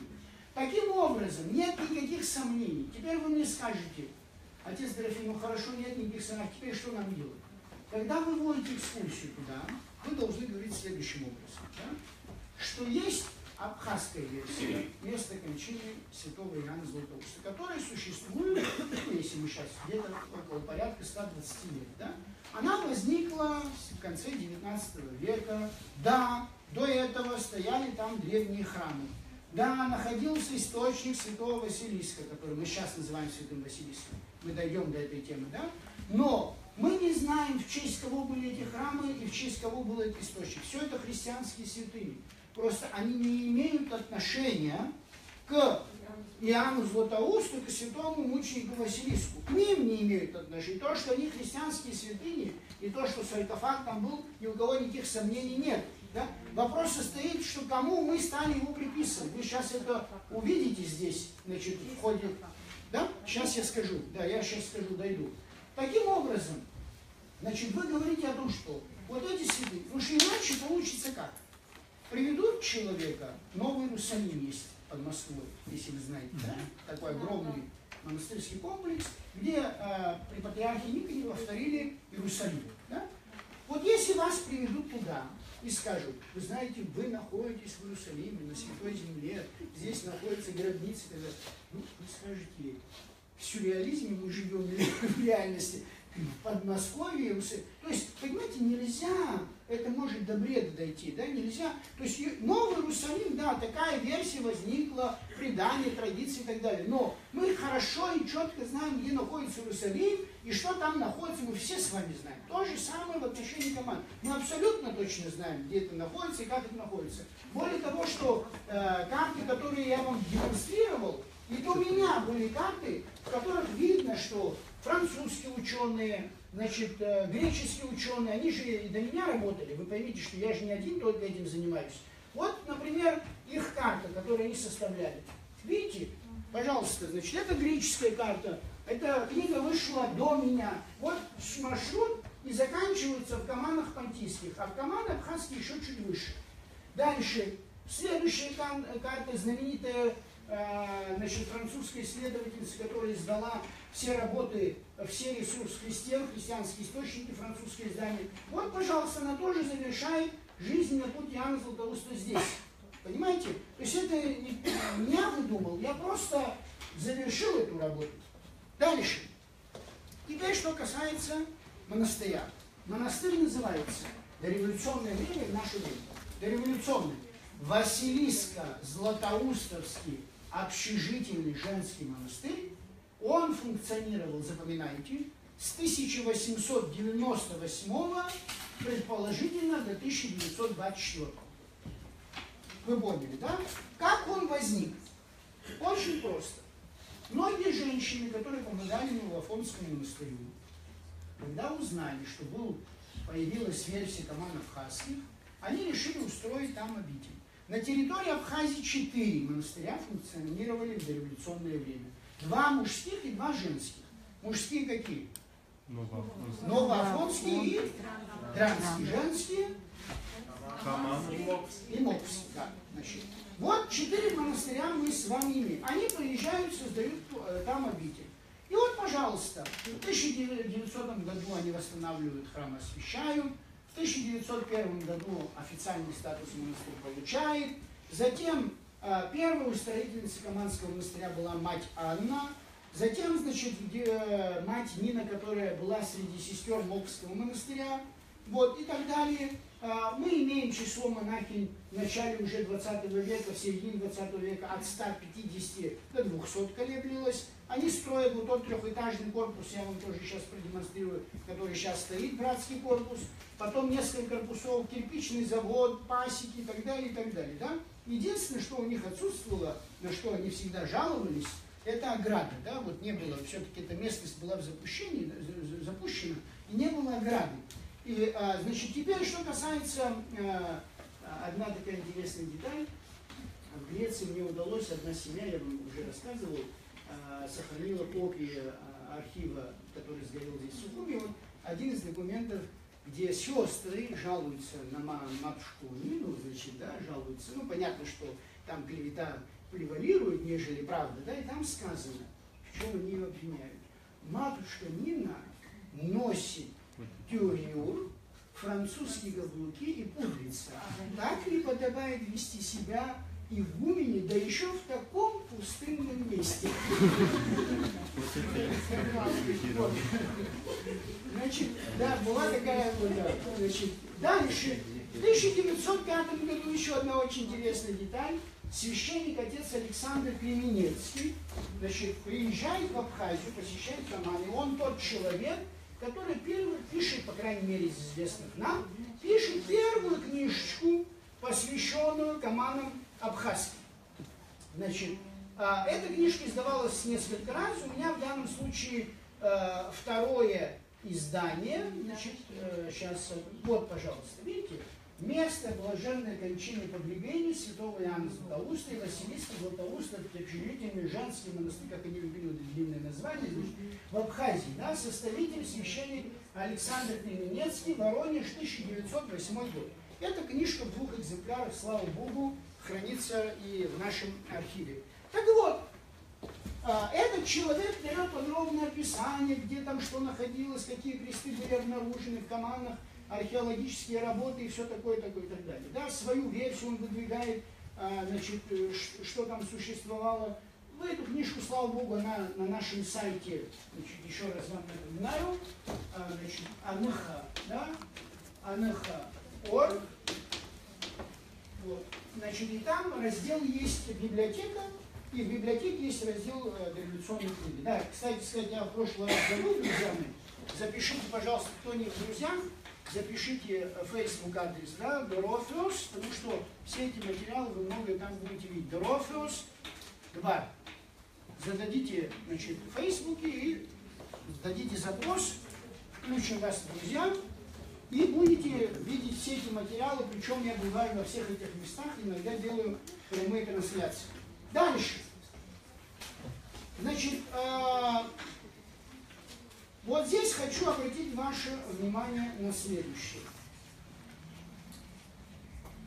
В 1923 году, буквально перед закрытием монастыря, Каманский монастырь еще посетил значит, грек по происхождению Георгий Скорсидис, который сегодня прославлен в греческой православной церкви. Значит, он один из последних, кто посетил его в жизнеописании, которое я уже встретил, нашел в Греции. Там тоже про этот материал дается. Значит, дальше. Как вы понимаете, в советское время монастырь был закрыт. Все было разграблено, ничего практически из этой обители, что принадлежало до революционной обители, у нас нету. Мы знаем, что там был дубовый иконостас, были живописные стены, значит, и так далее, и так далее. Еще одна очень интересная деталь, вот колокольня, которую вы видите в Каманах, да, вы не встретите в Абхазии, она одна единственная, значит, в Каманах. Да? Почему? Потому что когда монахи строили, часть монахов приезжала со старого Афона, как я вам сказал. Да, они приезжали в эту обитель и, конечно же, демонстрировали. И вот здесь, значит, вы видите, одну минуточку, пардон. Вот, пожалуйста, видите, вот это колокольня Каманского монастыря. Так? А вот это колокольня монастыря Филофея в Греции. Там, где находится рука, нетленная рука, значит, Иоанна Златоуста. То есть, я полагаю, сейчас я не настаиваю, как вы понимаете, что это только так и было, но я полагаю, вот как выглядел дореволюционный монастырь. Видите, там купол, который, значит, с той стороны находился, и пристроечка, видите, там, она, стеклянные окна, двери, значит, все это, конечно, к сожалению, сейчас уже отсутствует. Вот видите, здесь пристроечки, да? Сейчас эта пристройка и есть, но она уже вся каменная. Вот это здание, там вы когда попадаете сюда, с этой стороны, это трапезная, там она как раз вся каменная осталась, просто нет крыши. Дальше, вот современный вид. Да, значит, это мост, который я вам показал. Вот смотрите, как гробницу использовали в 1939 году. Для того, чтобы вода вот здесь стекала, и как водонакопитель. Представляете, какой ужас, да? 5 века гробница христианская, да? Значит, другого применения не нашли, как, значит, водопой. Вот план Орелкина, это он когда сделал план храма, видите, как я вам показывал, вот эти два придвора, центральный зал, одно окно, апсида и гробница в то время стояла здесь. Она сейчас стоит вот здесь, как вы знаете. Значит, дальше, это могила, так называемая Василиска, мы сейчас дойдем до этой темы, источник. Ну, это уже фотографии, которые я делал, когда находился. Вот трехэтажное здание. Кстати сказать, великолепнейшее здание. Знаете, как вот ее восстановили, по крайней мере, да, монастырь. Не так же много там тоже зданий, да, вот. Это потом под дом престарелых использовали после закрытия монастыря. Значит, дальше, сейчас, значит, мы к этой теме еще вернемся.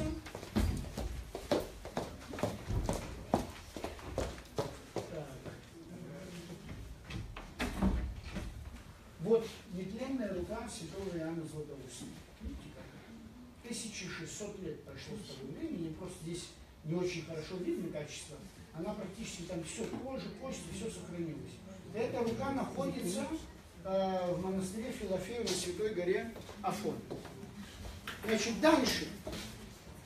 В советское время я даже нашел такую публикацию, в 1962 году в советской Абхазии, значит, люди, когда туда ездили, их ругали, писали там, что вот, значит, верующие, что собираются и так далее, и так далее.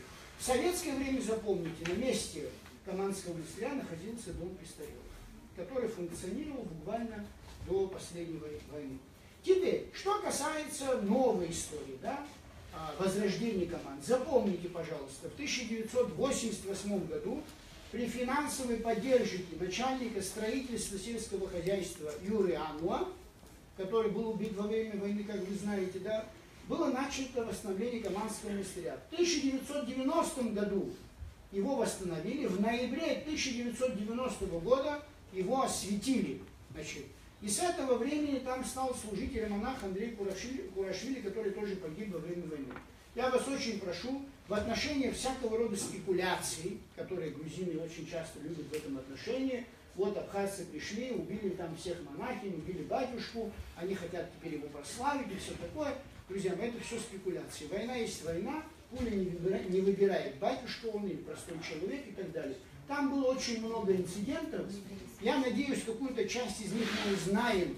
Вышла сейчас книга дочери Юры Ануа. Я попросил своих знакомых, чтобы они достали. Это на абхазском языке вышло в Тбилиси. Она называется «52 дня в плену». Ну, понятно, что большая часть темы будет говориться о другой известной вам теме, да? Но я надеюсь, какие-то детали. Единственное, что я хочу сказать, что когда убили этого священника, да, отца Андрея, значит, его похоронил в Каманах, вы видите, где вход с этой стороны, его похоронил парень, абхазец парень Даур Зухба, который тоже, к сожалению, во время этой войны погиб.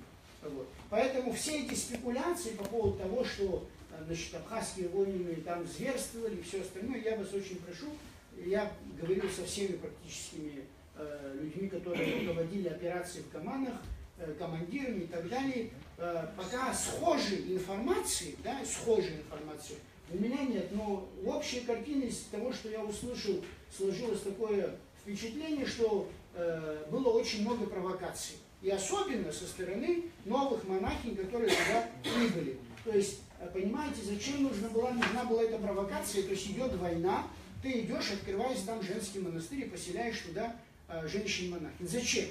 На линии фронта. Да, значит, ты имеешь цель иную совершенно. Дальше. В 2000-2001 годах Каманский храм был подворьем Новоафонского монастыря.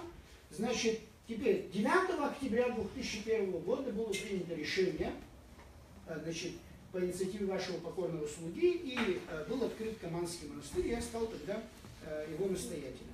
Значит, дальше вы можете напомнить, что в 2003 году организация Hello Trust, да, значит, расчистила. Вы еще себе не представляете, как мы ходили там во всех этих местах, значит, когда еще эти огромное количество мин. Один раз такой был даже курьезный, чуть ли не печальный случай, в некотором смысле. Значит, Hello Trust, они нам сказали, расчистили они там, значит, какие-то опознавательные знаки поставили, сказали, все, батюшка, там теперь никаких снарядов и мин нету.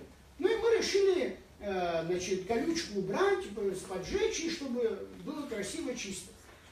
Подожгли эту колючку, какая-то ракета, ну, слава богу, она совершенно в другую сторону летела. Значит, они потом все прибежали, вот. Потом второй случай был, я шел, мы строили, когда храм Мученика Василиска, я шел, и вдруг я смотрю, около реки, я воду хотел набрать, и, значит, торчит какой-то снаряд, да, ну, как-то логичное же поведение человека в таких случаях, ногой там ее как-то дернуть, ну, что-то меня сдержало, потом я пошел, позвал парня, он говорит, батюшка, ты что, это бы, здесь полкоманды не будет, в общем, они вот 2 дня это все демонтировали, куда-то вывезли, там взорвали и так далее. Были такие еще случаи, когда мы ездили с прихожанами, особенно с бабульками, они же только святыни видят. Я говорю, что особенно Третий Обретень, там поле было все заминировано. Я говорю, туда вообще не лезьте, я говорю, туда ни в коем случае не подходите. Все равно они туда не шли, слава Богу, за мое время, пока это все не расчистили, ни единого случая не было. Потом, значит, они же пришли, Hello Trust, там у них были же разные службы и так далее. Вы помните, что была такая, даже несколько описаний осталось в разных российских газетах паломников, была такая инвалидца Хильда. Вы знаете эту историю, да? Значит, вот будет вам интересно. Она, когда была маленькая, она отстала, когда, значит, оттуда же дорога идет на всход, туда в горы, да? Она отстала. И вот ребята, которые работали в Hello Trust, издевались над ней, там, красили ей какой-то в красный цвет, там, значит, рожки. И она очень не любила людей, вот, агрессивно стала. И один раз я еду, значит, на УАЗике с продуктами, и вдруг слышу крик. Значит, крик доходит из точки. Прихожу, и что я вижу? Значит, целая группа, 30 человек стоят в воде, а она стоит на берегу. Значит, стоит, не выпускает их вообще оттуда. И вот эти случаи, их было очень много, и многие паломники, у меня даже есть целое описание, где они об этом, значит, рассказывают, так и называют, инвалидца Хильда Каманская. Вот. Дальше, значит, потом был отец Георгий, вот, как вы знаете, потом сегодня отец Игнатий, настоятель этого монастыря, вы тоже хорошо знаете. Кстати сказать, я забыл, хотел дать вам автобиографию. Вот теперь саркофаг. Значит, я не буду вдаваться в подробности, я только зачитаю вам описание. Значит, 1905 года священник Александр Кременецкий. Это не отец Дорофей пишет, а отец Александр Кременецкий, который находится в момент нахождения вот этого саркофага. Что он пишет? За алтарем храма на открытом месте стоит высеченный из цельного камня больших размеров гроб. Гроб этот найден при расчистке развалин храма внутри. В нем были кости и хранились в нем несколько лет. В 1905 году по благословению владыки, то есть епископа Сухумского, кости были вынуты из гроба и погребены в приличном месте. Кому принадлежал этот гроб, нет исторических данных. Но нужно полагать, что найденный гроб был местом почивания, упокоения какого-либо знатного человека, может быть, и епископ. Вот смотрите, понимаете, мы с вами сейчас говорим, вот человек описывает, когда все это находится. И это все равно, что мы сейчас с вами поехали, видим, как это все происходит. Он говорит, что там были кости. Это не были кости Иоанна Златоуста. Их вытащили, 2 года они там лежали, потом им сказали, вытащите, похороните. Похоронили, даже мы не знаем, где похоронить. Ну что, мало ли, какой святой мог быть. При современных технологиях мы могли что-то, какой-то след найти. Более того, он говорит, мы не знаем, в честь кого, кому принадлежала эта гробница. И вот слова его, может быть, и епископ, мы тут же добавили епископ и Иоанн Златоуст. Видите, как получается в истории? Вот. Значит, дальше. Заметьте только еще одну очень важную деталь. Эту гробницу в 1967 году перевезли в Сухумский кафедральный собор. Она находилась в Сухумском кафедральном соборе с 67 по 90 год. В 90-м году, когда восстановили храм и так далее, они ее сразу туда вернули. Теперь могила источник святого Василиска. Друзья мои, вот здесь вот эта книга разделена на 3 части. Первая часть – место кончины Иоанна Златоуста, вторая часть – святой мученик Василиск, и третья часть, третья в летней главы Иоанна Крестителя. То же самое по всем источникам. Мы знаем, в какой деревне родился святой мученик Василиск. Он был племянником святого Феодора Тирана из города Амасии. Деревня называлась Хумяло, в котором он родился. Мы знаем по описанию, что человеку одели железные башмаки, значит, снизу имевшие гвозди, да, чтобы, когда он будет ходить от мучения, он скончался в дороге. И его ведут от Амасии в Каманы, значит, от его родной деревни, ведут в Каманы Понтийские. Там приблизительно расстояние, все это я измерил и так далее. А вот теперь вы представьте, значит, Каманы, Амасия, где он родился, вот эта деревня, до Каман Абхазских 450 километров. Вы как думаете, вот 450 километров человек в башмаках, значит, с гвоздями пешком может пройти? Может, он был святой. Он святой. Вы поймите, святость не исключает физической природы человека. Да? Святость не исключает физической. Если бы так, то никто бы из святых не умер бы. Никаких мучений бы не было бы. Да, да. Понимаете, то есть речь, это один момент. Второй момент, из всех описаний мы знаем, когда он идет, значит, по дороге из деревни Хумяло идет в Каманы, в одном до Казар называется место, он там останавливается, там забивает источник. То есть место, где забил источник, не находился в самих Каманах, как у нас в Абхазии. То есть и там же могила, и там же гробница, и там же храм, и там же источник. Мы точно знаем место, в котором он двигался. Более того, значит, как я вам сказал, когда Златоуста вели, он умер в часовне святого мученика Василиска. Его тело похоронили в храме святого Василиска. Это была небольшая часовня. У нас есть целое описание этой часовни. В Каманах же у нас, как видите, они оказались в 2 местах. Одно, значит, на одной горе монастырь, второй, значит, оказался уже в другой части. Поэтому, что касается мученика Василиска, у меня есть детальное, еще раз повторяю, детальное описание его жизни, описание на основе всех греческих рукописей. Он не имел отношения к Абхазии. Да? Но источник, который в Абхазии находится, понимаете, вас могут спросить, отец, Представьте, что вы на моем месте, и верующие туристы вас спрашивают. А как это так получается, что люди получили исцеление? И при мне люди получали исцеление. Я знаю конкретных людей, которые получили исцеление. Как так тогда вы говорите, что там нет Василиска, там нет Златоуста, а люди получают исцеление? Дело в том, что, друзья мои, Господь смотрит не на землю, не на воду, вода, земля и все остальное, это стихия. Да? Господь смотрит на нашу... Разве, если святой мученик Василиск, Иоанн Златоуст, Иоанн Креститель, святые, они не услышат нас, где бы мы ни обращались к ним? Разве нам нужно с вами быть в Иерусалиме, чтобы обратиться ко Христу или к тем или иным святым? Разве нам надо быть в Сергиевом Посаде, чтобы обратиться к Сергию Радонежскому? Ведь мы, находясь в источнике, обращаемся к мученику Василиску, который реально существовал. А вопросы его истории жизни, это уже другие детали. Какая разница, где родился отец Дорофей, где он жил? Да, это интересно для истории, но для самой жизни это никакого значения не имеет церковной и религиозной жизни. Поэтому Господь, разумеется, везде слышит молитву человека, и в том числе в каманах абхазских. В этом это точно так же, как и в Афоне, точно так же, как и в любом другом месте. Мы знаем, что Георгий Победоносец никогда не был в Илоре, никакого отношения не имел к Илоре. Но сколько чудес происходит в Илоре, связанных с его именем. Вот. Поэтому вот это помните, пожалуйста. И последний. Да, пожалуйста. Когда мы молимся какому-то святому, да. то помогает вот этот святой или Бог? Или как? Святой как заступник? Смотрите, речь идет о том, что свет, да, вы правильный вопрос задаете, потому что вас тоже это спрашивают. Вы поймите, мы обращаемся точно так же. Например, вы хотите попасть к Олегу Алексеевичу, к ректору, да? Ну, вы понимаете, что, может быть, напрямую вам не удастся. Да?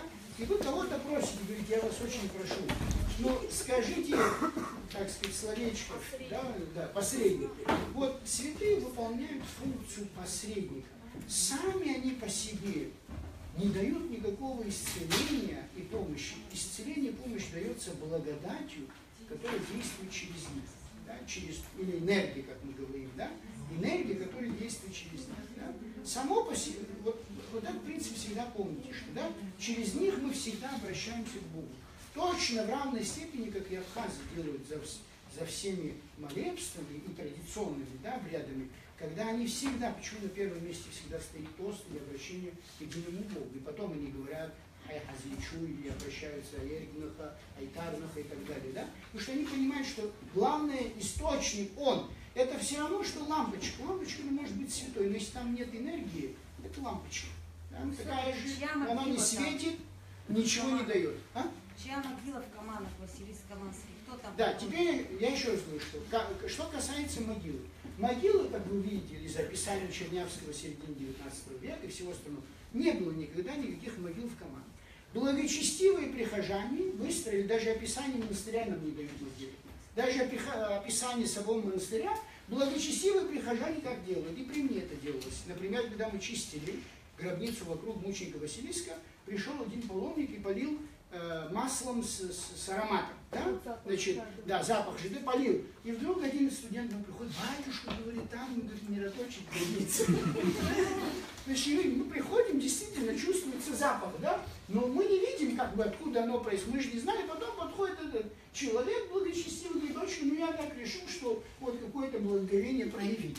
Понимаете? То есть я вас очень прошу, отличайте настоящую веру от разного рода суеверий и всякого рода профанации, которые мы, к сожалению, очень много делаем. Поэтому я еще раз говорю, что на месте, где сегодня находится могила, находились строения, светские строения, то есть там нет религиозных объектов, там были какие-то помещения, какие-то здания, кто-то наверняка жил, но мы даже историки это даже не знаем. Сам же храм связан только с тем, с монастырем. И если должна была быть гробница Василиска, она должна была быть там, где сегодня Каманский монастырь, потому что по описанию мы знаем, что Златоуст умер в храме святого Василиска, его гроб, тело положили в гроб святого Василиска. Понимаете, мы это... Мы же по-другому еще знаем, что ему отрубили голову, бросили в речку, а потом... Нет, смотрите. Православные люди собрали ночью тайно похитили его тело, похоронили. Да, вот смотрите, между Златоустом и Василиском время жизни 100 лет. Правильно? Вначале умирает мученик Василиск. Усекновение главы – этот способ, значит, убивать человека в то время. Также убивали и Символитарин и так далее. Да? Значит, хоронят мученика Василиска. Через какое-то время строят храм на месте погребения. Этот храм называется мартириум по-гречески, да? То есть место погребения мученика. Это в древности мартириум называется. Вот стоит этот мартириум за стенами города Каман. Значит, ведут святого Иоанна Златоуста, проводят через Каман. Выйдя за стены Камана, значит, они останавливаются в этой часовне. Или мартириум. Там ночью ему является святой Василиск и говорит: мужайся, святой Иоанн Златоуст, завтра мы выйдем вместе. Значит, утром Златоуст говорит: мы должны продолжить путь. Они отходят несколько километров, ему становится плохо, возвращаются, он служит литургию, значит, прощается со всеми и умирает там. Его, это же человек в изгнании, и человек, который ведут этапом, да? Никто ему гробниц делать не будет. Понимаете? Поэтому вот эта гробница, которую я вам показывал, она такая с разными украшениями, потому что эта гробница была мученика Василиска, которая была там устроена, да? И его хоронят прямо там, где был похоронен мученик Василиск. А у нас в Каманах Абхазских как? Два холма. Ну как, понимаете, как, так сказать, стыковать-то надо же нам, да? Что-то же надо, так сказать, обосновать, не фантазию нашу подключить, да, сказать, ну, может быть, потом это 5-е, 10-е, да? Я говорю об источнике, об обосновании. Дальше. А? Нет, убирать не нужно, потому что там стоит храм XI века, там находится 6 остальных храмов, которые я вам показал. Там находится источник, мы просто не знаем, в честь кого этого источника, да, но что источник, мы все с вами знаем. И потом еще раз вы мне напомнили про это, да, я вас очень прошу, вот эти камни с пятнами крови, да, еще очередная легенда, значит, ну, у нас, знаете, сколько рек, где этих камней с пятнами? Там при мне дно вычистили полностью Каман, значит, каждый, я даже, знаете, где встретил такой камень? В Кане Галилейской, в Палестине, значит.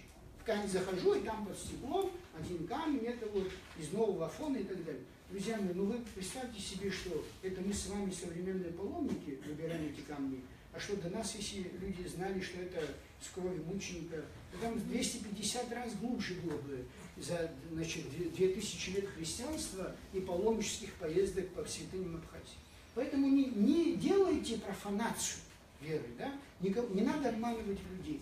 Понимаете? Ну где это записано, что это его кровь? Где? Назовите один источник. Да. Ну назовите, вот, что вот один, вот это, не бабушка, не монахиня, не какой-то отец Григорий или отец Дорофей сказал, а источник назовите хотя бы 19 века. Хотя бы описание того же священника Кременецкого, который сказал бы: да, вы знаете, там есть источники, вот предание нам говорит, что там, значит, мученичество и кровь отобразилась на камне. Хотя бы вот 1905. Но если эти люди не знали, мы откуда с вами знаем? Народная молва. Нет, если у вас есть откровение, поделитесь. То есть, кто-то, нет, я не веду, что я ничего не буду говорить, я так и говорю церковным людям. Но если Господь явился вам и открыл вам, и сказал: оставьте источники и отца Дорофея в покое, я тебе открываю, что вот здесь, я вам поверю. Я почему вам говорю, что это? Я скажу вам почему. Потому что, например, я был на острове Лесбос, или Метилена называется, греческий остров, в котором в 1960-х годах вдруг стали являться святым в этой деревне разным людям. И в том числе Кирия Мария, женщина, которая была замужем, у нее были дети и так далее. Да? И они, значит, были в шоке. То есть население было в шоке. Каждый вечер являлись 3 человек, которых они не знали. И в процессе вот этого откровения они говорили: вот здесь находится храм, там покопали, нашли храм. Вот здесь лежит Евангелие, откопали, нашли Евангелие. Вот там место мучения такое-то открыли, нашли. Сегодня это первый, может быть, одно из самых первых паломнических центров в Греции. И эти святые именуются мученик Рафаил, Николай и Ирина, о которых нет ни одного письменного, ни одной письменной записи, ни одной письменной фиксации. Понимаете, через 500 лет мы узнаем о жизни этих святых только потому, что они сами явились и открыли людям о своей жизни. И я имел счастье видеться с этой женщиной. Вот Кире Марии сейчас больше около 90 лет. Так получилось милостью Божией. И попадал я в все эти монастыри, с этими монастырями имел отношение. Поэтому момент жизни духовной, чуда и святости, слава Богу, они мне тоже не понаслышке известны. Понимаете? Но я когда вижу, что... А у нас где такого? Вот скажите, кому явились и показали вот здесь, вот там, здесь, мы покопаем все, проблем нет. Понимаете? То есть три объекта, которые в наш маршрут входят. Могила Василийского Каманского мы убираем. Нет, я сейчас говорю, что...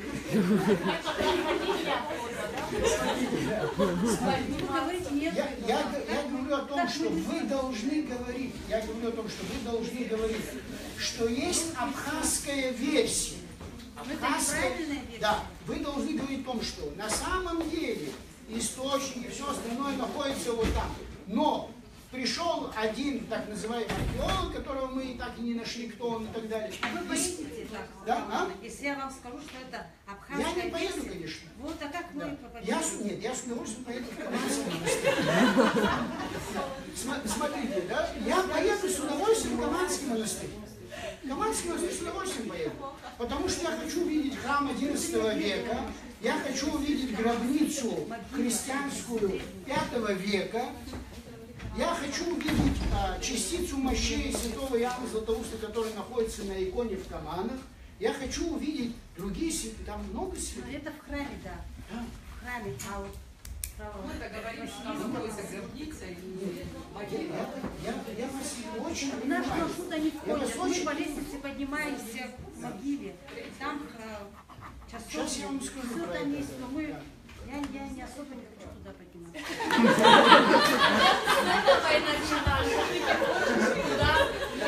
То есть вы искали сегодняшнего блога, чтобы на эту высоту не подниматься. А теперь смотрите, одну минуточку, да. Сейчас вы зададите мне все вопросы. Я единственное, что хочу сказать, еще добавляя к этому. Значит, смотрите, по поводу, значит, третьего обретения, где вы идете туда. Значит, смотрите, ну вообще тоже удивительнейшая история. Вы знаете, иногда, когда читаешь, да, вот, диву просто даешь. Значит, смотрите, это я не выдумываю. Во-первых, у нас есть Сираксарий Константинополя X век, и есть, значит, византийская иммунология X века. Два источника, единственные два источника, которые нам сообщают об этом событии. Они говорят следующим образом. Она была извержена из лона земли, как золото из рудника. Не в глиняном сосуде, заключенном, как прежде, потому что было три обретения, как вы знаете, да? Вот второе было в глиняном сосуде она хранилась, а в серебряном сосуде и в священном месте лежащем и через священнодействие явлены. А теперь в Каманах где находится третье обретение? В скале. Ну, вот миниатюру я могу вам показать, вот это вот, что я вам описываю. Значит, миниатюра 10-го, даже иллюстрация у нас есть. Значит, миниатюра 10 века. Вот смотрите, пожалуйста. Сейчас. Вот перенесение его мощей. Сейчас, одну минуточку. Перенесение его мощей. Значит, это вскрытие его мощей. Вот мученик, кстати сказать, вот мученик Василийский. Смотрите, пожалуйста. Это самое раннее его изображение в Салониках. А в Каманах как он изображен? Скажите, как в Каманах он изображен? В виде епископа. То есть Василийский епископ Каманский. А он мученик. То есть он никогда не был епископом ни из его жизнеописания. А каким веком датируется вот это? Это 5 век. В Каманах каким веком, знаете, датируется? Нет. Изображение святого Василийского датируется 1989 год. Дальше, значит, вот то, что вы говорили, то, что вы смотрите, вы меня спрашивали, видите, округляет голову. Значит, это фреска значит, более позднего времени. Теперь смотрите, значит, что я хотел вам показать. Вот, кстати сказать, тоже вам будет интересно, это глава святого Иоанна Крестителя, Значит, где она хранится? Знаете? Во Франции. Да, во Франции. Значит, это одна из версий. Вот смотрите, вот. Обретение, третье обретение главы Иоанна Крестителя в каманах армянских. Не понтийских, а армянских. Пожалуйста. Ну, если вы найдете другую, я с вами соглашусь, если найдете другую иллюстрацию. Теперь, последнее, что я здесь хочу вам сказать. Смотрите. Как в Абхазии это появилось? Вот это самое интересное. Как в истории было, мы хорошо знаем с вами и достаточно детально с вами знаем. Более того, смотрите, как он пишет. Жизнеописание схигумена Саввы, значит, он жил в Псково-Печерской лавре. В середине 20 века он часто приезжал в Абхазию. В очередной свой приезд, значит, он говорит следующее. Горы Каманы находятся в нескольких километрах от Сухума. Святое место никем не посещалось десяток лет и было всеми забытой утерей. Отец Савва благословил двух своих духовных чад найти место третьего обретения. То есть ничего они не читали, никаких книг у них нету, никаких карт у них нету. Приезжая помолиться в Абхазию, он говорит, ну когда-то здесь были Каманские монастыри, вот ты пойдешь, ты и ты, как я вам сейчас скажу, вы вдвоем пойдете и найдете мне место третьего обретения. 2 недели они бродили в горах, терпя голод и жажду, зной и ночную прохладу, и по молитвам старца нашли это место. Саввы, Псково-Печерского. Да? Значит, достоверность находки удалось подтвердить у одного старейшего местного жителя. Все так, как вы рассказываете, сказал он. Понимаете, ну, я даже дальше читать не хочу. Вот просто я ничего против отца Саввы не имею, его учеников ничего против не имею, да? Но вы поймите, пойдите, 2 недели поищите в горах и найдите третье обретение. Ну, друзья мои, но, извините, слушайте, 8 лет я занимался только изучением. Ничего они не изучали. Просто они что хотели сделать? Что они сделали, я вам скажу. Они знали, что там был женский монастырь в Каманах, да? Что раз Каманы, ни отец Савва, ни его ученики, ни вы все остальные понятия не имели до того, как появились публикации отца Дорофея о том, что существуют Каманы понтийские, Каманы армянские. Вы не имели, вы думали, Каманы есть в Абхазии? Ну, раз там написано в Каманах мученик Василиск, это здесь. Раз написано в Каманах Ян Златоуст, это здесь. Раз написано в Каманах третье обретение, значит это здесь. Разве это не логично? Очень много брошюрок тоже у нас. Конечно. Значит, вот все, что я вам хотел сказать по Каманам. Если у вас есть какие-то вопросы, пожалуйста. Там вот когда на обретение поднимаешься, там вот эти курганы, захоронения, туда. Где это именно? Там вот туда вот прямо идти через лес, если идти, и там прямо вот такие насыпи. Все, понял вас. Да, это я тоже видел. Значит, это древнее поселение гунцев. То есть такие же курганы вы встретите на Псуме. Такие же курганы вы встретите в Цабане. То есть эти места были заселены плотно жителями древности. Это останки либо ограды, либо какого-то дома, постройки и так далее. Вот.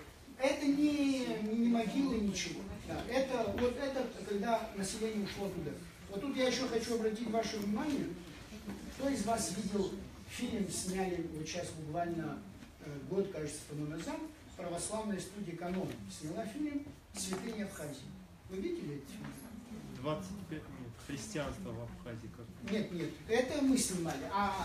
Была презентация в Москве этого фильма для паломнических центров в России под эгидой Русской Православной Церкви, точнее, русского мира. Вы не видели этот фильм, да? Вот посмотрите этот фильм. Например, если мы говорим об этой теме, я для себя узнал, что в Лыхнах у нас есть место, где место мученичества 3 хабских девиц. Есть такая святыня. Лыхнах, да. Вот там есть речушка, где источник 13 хабских девиц. Но я не знал, что 13 хабских девиц. Вот я там узнал. Дальше. по тем же командам, там какой-то человек, которого я никогда не видел, стоит и рассуждает, что вот здесь третье обретение, но вот чуть ниже, там есть, оказывается, еще одно место, которое тоже имеет к Иоанну Крестителю. 10 лет тому назад, когда мы ездили, нам никто не показывал, что чуть ниже есть еще какое-то другое место. Понимаете? Дальше. Пойдем дальше. Извините, я сейчас не буду подробно об этой теме, я вам расскажу в следующих, даст Бог, но теперь в этом году я больше не смогу, но на следующий год какие-то будут курсы. Например, Илорский храм. Простите, что я так говорю, но я хочу быть предельно откровенным с вами. И не хочу, чтобы ни вы, ни я, значит, и ложными иллюзиями себя испытывали, верили в небылицы. Я глубоко верующий человек, я еще раз повторяю, да? Для меня вера на первом месте стоит. Но я не хочу профанации и обмана людей. Мироточивые иконы в Илоре. Ни одна не мироточит в Илоре. 5 мироточий.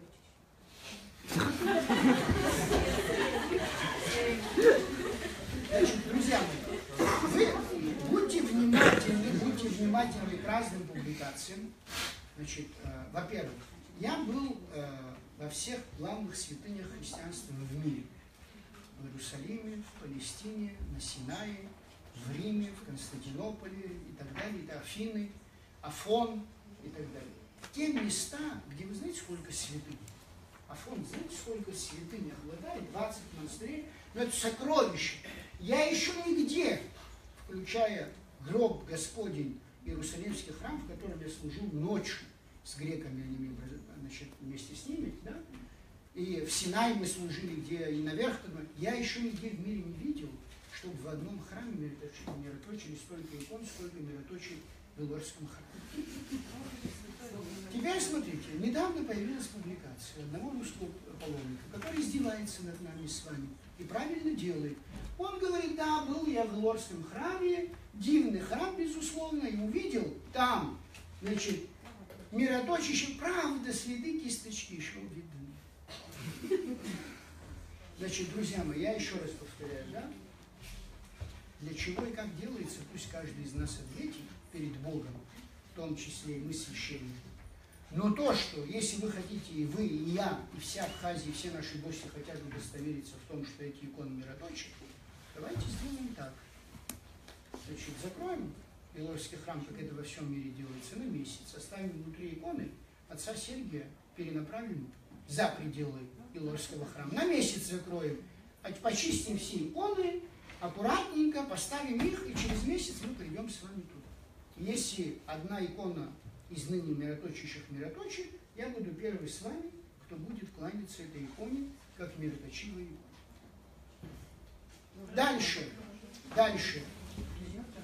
В 17 веке, не только сейчас, в 17 веке патриарх Антиохийский, который попал в Илору, вдруг видит, я хотел это вам много времени наследовать, вдруг видит, какой-то мужик залезает на крышу Илорского храма и начинает стучать в какие-то, значит, инструменты и кричать. Он спрашивает, а кто это такой? Он говорит, это вот они смотрят за Илорским храмом, он провидец, он пророк. Значит, русские послы, Федот Ильчин присутствуют, патриарх, греческие архимандриты и наши абхазские священники-католикосы, да? И, значит, один греческий архимандрит говорит так. Нет, я, конечно, много чего видел, но такого православия я встречаю первый раз. Дальше. По соседству знаменитое, так сказать, жреческое место, да? Сергий, не Сергий, а это Джора, да? Ну, извините меня, но это же на такое шарлатанство. Да, шарлатанство. Почему? Потому что... Отчитка это что? Сейчас я дойду. Да, сейчас. Вы поймите, в Илоре, что в языческом, что в христианском происходит одно и то же. Просто в одном месте христианский обряд, в другом месте менгрельский обряд, не абхазский обряд, извините меня. Абхазцы никогда не отчитывали, не помогали человеку, играя под чембур, под менгрельские песни, как это делает Джора. Давайте будем откровенны. Значит, теперь я еще раз повторяю, что касается отчитки, да? Слушайте, друзья мои, ну вы поймите одну вещь. Я не знаю на сегодняшний день, я 25 лет в церкви. За всю свою жизнь христианскую, бывая во всех православных странах, я знал одного священника, который отчитывал. Одного. И этот священник, в этом смысле, ты должен иметь, во-первых, дар Божий для этого, и, во-вторых, абсолютно безупречным в нравственном отношении быть. Никого ты никому не поможешь никогда, если ты не живешь тому, чему соответствует. Сейчас я не буду касаться жизни того или иного священника. Я думаю, вы хорошо меня понимаете. Это раз. Второй момент. Люди ездят, наивные прихожане, которые чаще всего, они тоже виноваты, вы тоже виноваты, простые люди. Знаете, вы все ищете легкого решения пути жизни. У меня почка болит, пойду к отцу Сергию, он там читку сделает, почка пройдет. У меня голова болит, и замуж не могу выйти. Пойду к отцу Сергию, значит, сделаю отчет. Я видела. Да. Я тоже видела 3 раза. Теперь, простите, пожалуйста, да, я сейчас скажу. Есть, да, группа людей, значит, дайте я договорю, да, есть группа людей, которая постоянно, значит, делает парастаси, как говорят греки, или представление, как говорят, значит, на русском, представление. Я еще раз говорю, я видел одержимых людей, я видел в своей жизни, да, ну, были разные случаи. Значит, я могу, слава Богу, отличать одержимого человека от того, кто делает вид одержимого и психически нездорового. Значит, не путайте, пожалуйста, если вы будете лечить человека, болеющего психически, разными религиозными методиками, вы усугубите его психическое заболевание. Никто не отрицает, Господь может в любое время его вывести. Но психофизическая природа человека так устроена и так связана, что эта грань не так легко разделить, друзья мои. Это все равно, что вы пойдете к врачу, в котором вы не уверены. Да?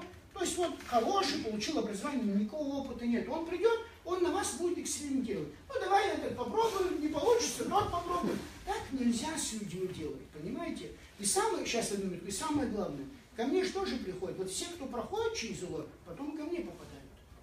Понимаете, ко мне попадают. Они приходят и говорят, батюшка, ну что теперь нам делать? Вот мы там это... Недавно, значит, один случай вам расскажу из Краснодара. Люди продали все, приехали, дочь у них болеет, они жили на квартире, здесь снимали 2 месяца и так далее. И приходят они ко мне.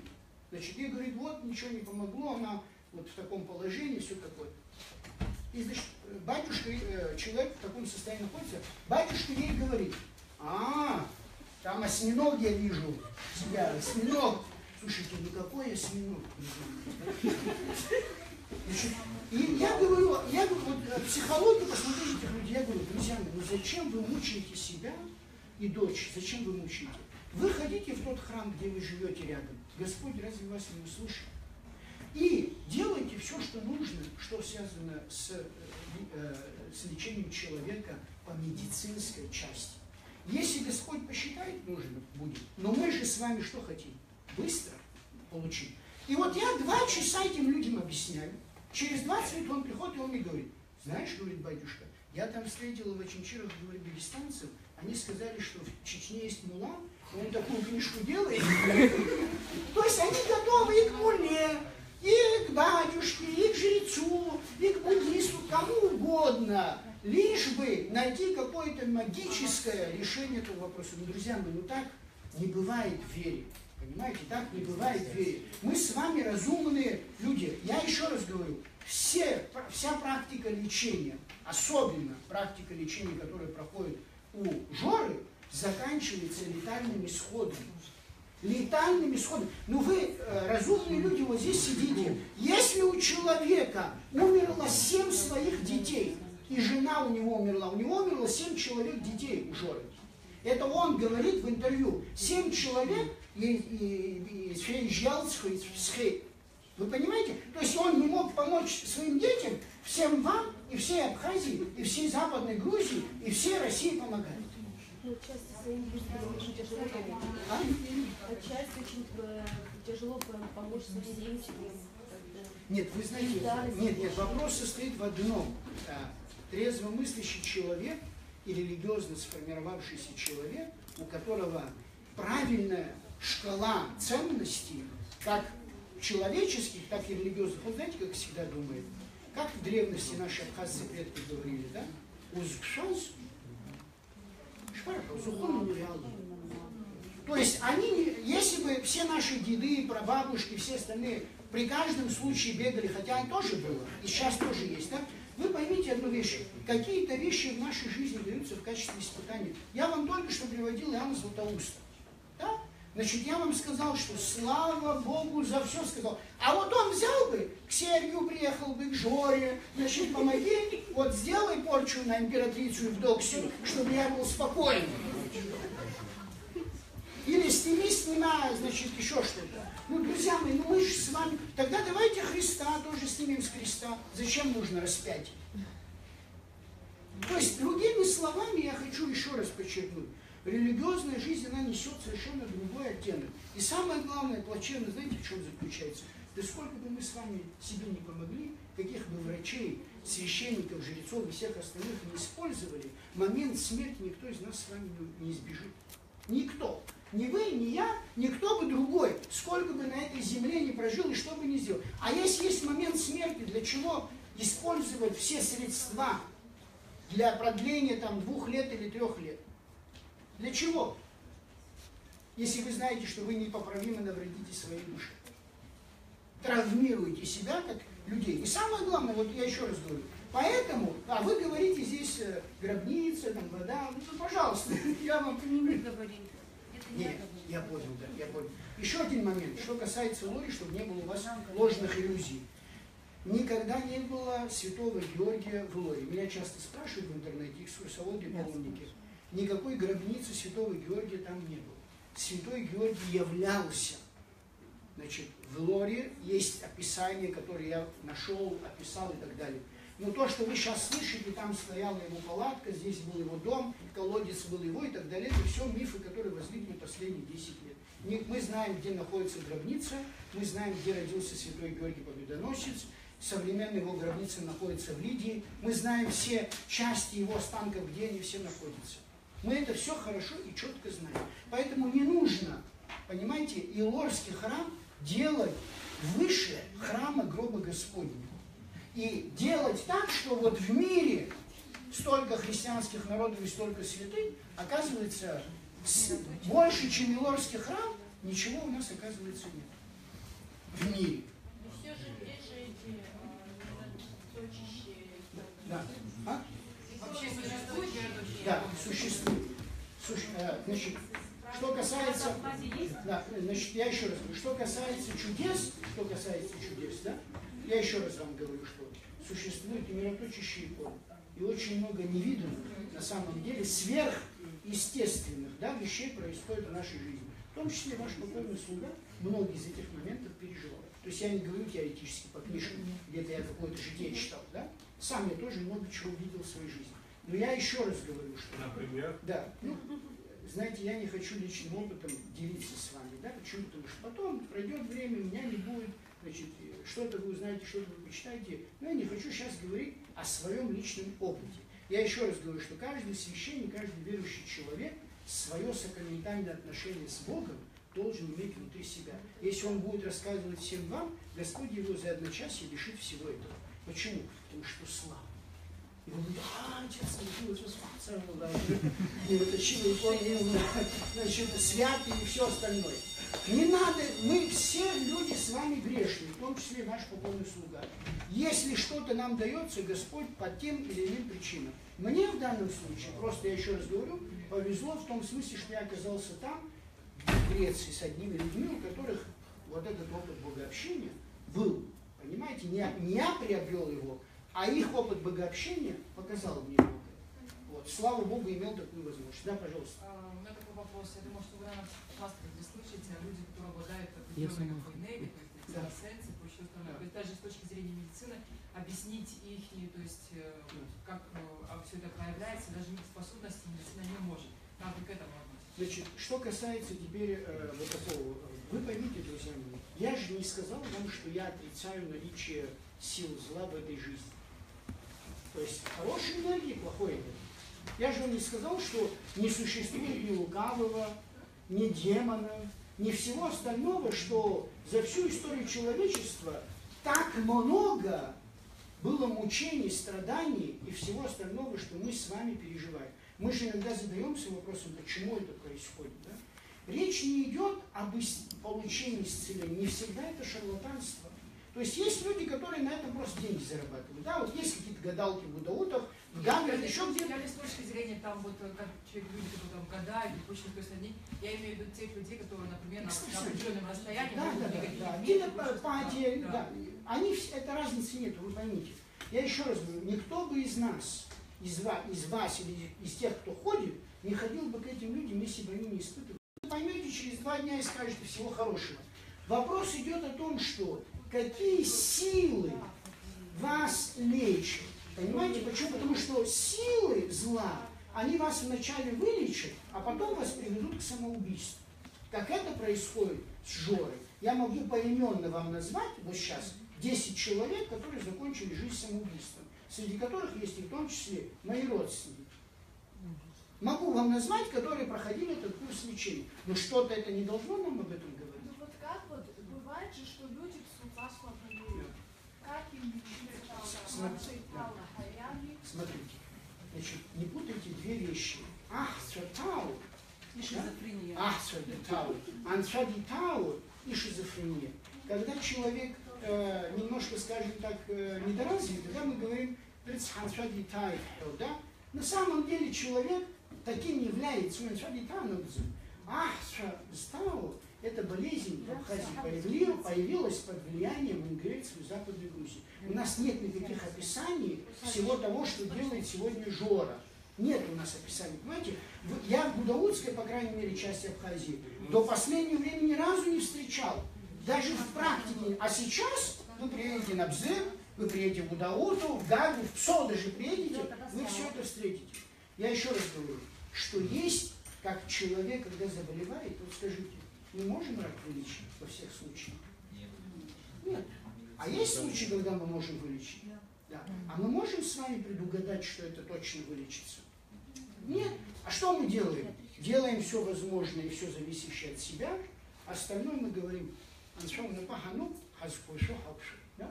То же самое здесь. Но когда мы говорим, делаем то, что нужно, если человек заболел раком, и вы будете ему солярку натирать по-абхазски, да, значит, вы ускорите процесс его кончины. Мы говорим о том, что есть медицина, есть лекарства, есть люди, которые посвятили свою жизнь этому. То же самое здесь. Нельзя свою душу доверять человеку, который вчера неизвестно кем был, сегодня одел рясу. Или вчера неизвестно Жора кем был, сегодня он стал жрецом. Нельзя, понимаете? Ряса не делает священника. Поэтому вы должны понимать, что если у человека нет никакого, тогда зачем нам нужны духовные старцы, руководители? Мы говорим, когда духовные старцы руководители, мы говорим, что у человека огромнейший опыт. Да? И он просто так в душу человеку не залезет, не разрушит душу человека. То есть то, что вот дар экстрасенса, это получается от дьявола или... Безусловно. Да, безусловно. Потому что вы, знаете, как вы поймите одну вещь, да? Вот экстрасенсы все. Сегодня 90% в этой области шарлатанства. Это бизнес, который телевидение, битва магов, там, битва экстрасенсов, кого-то. Это во всем мире так сегодня происходит. Но я еще раз говорю, что если вы делаете себя слепыми, значит вы слепо отдаете свою судьбу, свою душу тем людям. А когда мы сами что-то чувствуем, Пожалуйста, одну минуточку. Сейчас, одну минуточку. Значит, разумеется, что сны бывают от Бога, бывают от человека, то есть аккумуляция каких-то действий, которые происходят, да, и бывают от дьявола. Нужно иметь опыт с тем, чтобы отличать. Понимаете, опыт отличать, допустим, какие действительно от Бога, какие это просто человеческие и какие делают. И в том случае, пока у вас нет этого дара, как говорят наставники, да, лучше вообще в это не верить. Потому что, если вы завтра увидите, не дай Бог, да, вы во сне увидите, что вы покончили жизнь самоубийством, психологическая ваша реакция может привести... Два раза просто вещи сон, прямо вот точно в этот день. Да, это ничего, в этом плохого нет. В этом ничего плохого нет. В этом ничего плохого нет. По поводу Илори, я знаете, что хочу сказать? Конечно, подсознание. Нет, вот на Пасху пойдем, в момент 12 часов, когда врата Тихо, Когда пожалуйста. такая большая радость, сзади меня я слышу за спиной ужасный такой крик, от которого у меня аж волос дыбом. Это вот, наверное, как раз-таки одна вот, я так потом подумала, может быть, ну, актеры, кто там, я не знаю, изображает, но я после этого боялась на улицу выходить в темное время. от этих Скажите мне, криков. пожалуйста, почему вы не видите этих людей, когда вы приходите в Сухумский собор?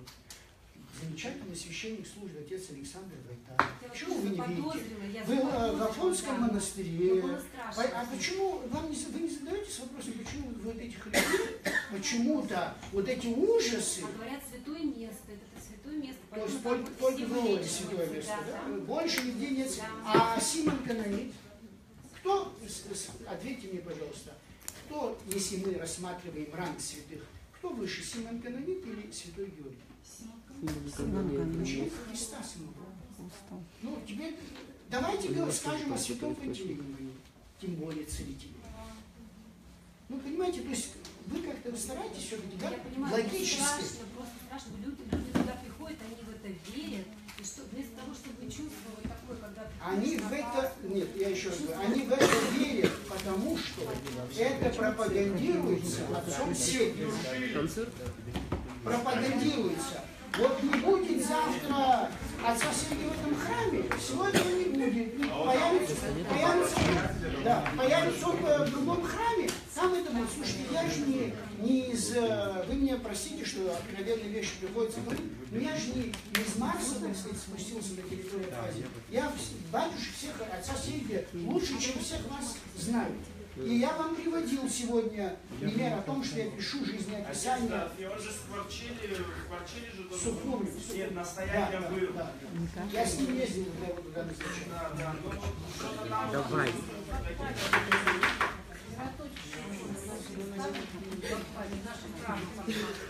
На сегодняшний день, пожалуйста, одну минуточку внимания. Из мне известных один раз в 2002 году, 1 час где-то это было, икона святого Пантелеймона, которая лежит. Да, все. Я других не знаю. Я еще раз говорю, что я не, поверьте мне, да, я не говорю о том, что, допустим, чудо не может происходить в Илорском храме. Вы поймите, человек может прийти в Илорский храм, и батюшке надо отвечать. Храм сам по себе святыня. Иконы сами по себе святыня. Святой Георгий сам по себе святыня.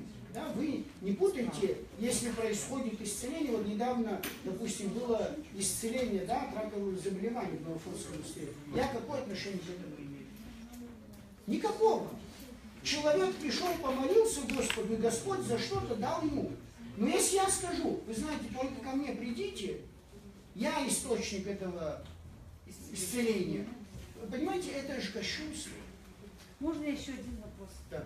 А вообще основной святыней Новофорского монастыря что является? Там я Вы читал, знаете, что чудотворный крест с частицей Нет, глины. вы поймите, что... Или икона Пантелеймона. Самая главная святыня Новофонского монастыря – это храм Симона Канонита, место погребения святого апостола Симона Канонита, где его останки находились, и где останки земля впитала их, да? Кровь и его останки – это самая главная святыня. Что касается уже, когда вы говорите святыни, да, они тоже разные. Если вы говорите иконы, самая большая святыня была икона Избавительницы. Чудотворная икона Избавительницы. Ее нету. Она вывезена из Абхазии, она находилась в Гудаутах и так далее. Из ныне сохраняющихся, это икона святого Пантелеймона с частицей мощей, которая лежит, потому что много исцелений происходило. И вы сейчас не видите дары, которые люди приносили. Да? Почему мы их снимаем? Потому что, так сказать, у нас тоже есть охрана, и все время нам говорят о том, что вот те или иные хотят взломать и украсть все это. Чтобы этого не происходило, чтобы не было лишнего соблазна. Они все там лежат. Вот это и вторая икона, которая находится в Андреевском храме, где изображение Симона Канонита, Пантелеймона, икона Избавительницы. Старая дореволюционная икона. Вот эти две вещи я точно знаю, свидетельствую, допустим, когда люди получали исцеление. Я это точно знаю. В отношении остальных икон, может быть, и происходило, но я не знаю. То есть никто мне не говорил. А насчет чудотворного креста? Нет, крест, что касается, это просто с частицей креста Господня. То есть во всем мире во многих местах крест, на котором распяли Христа, да, его частицы в том или ином объеме, значит, находятся во многих святынях. Это как бы, да, нет, это тоже великая святыня, разумеется, но она, понимаете, то есть она в миллионах храмах, в миллионах монастырях находится, и не только у нас. А что касается, на вашей страничке Facebook есть информация о Мокском храме и о Лыхнинском храме? С вашей точки зрения. Да, что в Есть смысле? информация о Мокском храме, у вас есть на вашей страничке? Смотрите, я пишу работу большую храмы в Хазе, да, по всем храмам. Какие-то буду стараться уже закончить, публикуем, какие-то нет. Вы на НХО увидите, там какие-то есть. По Лыхнинскому храму я несколько статей писал. Вы увидите, да? Потому что в Лыхнинском храме находится самая первая икона, у которой есть надпись на абхазском языке. И есть описание, я уже говорил, 100 лет мы праздновали в прошлом году, ее перенесение из Гудаута в Лыхнинский храм. Есть подробное описание всего этого, никаких проблем. Там находится гробница, значит, абхазского владетеля, там находится гробница священника и так далее. Что касается Мокского храма, к сожалению, в Мокском храме сейчас практически ничего нет. Да, все, кроме отдельных фрагментов. Там очень много могил в Мокском храме. Это владетельных музеев, священников и так далее. По Мокскому храму очень много материалов. Очень много материалов. Но еще не опубликовано. Есть часть опубликована в православной энциклопедии. Сколько у нас в Абхазии кладбищенских церквей? Что? Сколько у нас в Абхазии кладбищенских церквей? Ну, сейчас мне цифру назвать сложно, но есть те церкви, где кладбище уничтожено. Например, Айтар, это было кладбище, Сухумский кафедральный собор на месте филармонии, это было кладбище. Вот это уничтожено, как вы видите. Но чаще всего все-таки у нас не было такой традиции около храма устраивать могилу. В силу нашей собственной традиции делать захоронение в дворе, да? В ограде фамилии, родового имени и так далее. Там, где мы имеем кладбища, они связаны либо с греческими поселениями, да? Как, например, в Ануховах, там, в Каманах и так далее, либо, если это бывали армянские поселения, да, там тоже в Лыхнах похоронены только священники. И какие-то, скажем, знатные дворяне, допустим, да, и Унтерлайкер об этом похоронен и так далее. Я читала как бы в одной книге, к сожалению, литературу не помню, вот по поводу церкви Михайловского кладбища, что было построено по просьбе Берия, лично просил Сталина после смерти родного брата о том, чтобы построить точно именно этот храм. То есть это одна из версий, которую я слышала. То есть Нет, подтверждается или я нигде не встречал. Просто я читала в одной такой книге, что... Нет, я нигде не читал. Все, есть вопросы еще? Можно вопрос? Ресторан, когда мы едем, Черниговский ресторан. Да. С левой стороны монастырь, знак какой-то там. Там храм Святого Георгия Победоносца. Нет, монастыри, значит, одну минуточку. У нас есть новые монастыри, которые не имеют официального статуса. Это монастырь Херувима, когда вы едете в Каманы, женский монастырь матушки Серафима, когда вы о том, о чем говорите. Это все беглые монахини из России, которые по тем или иным причинам приехали, в домах устроили монастыри. Спасибо вам. Пожалуйста.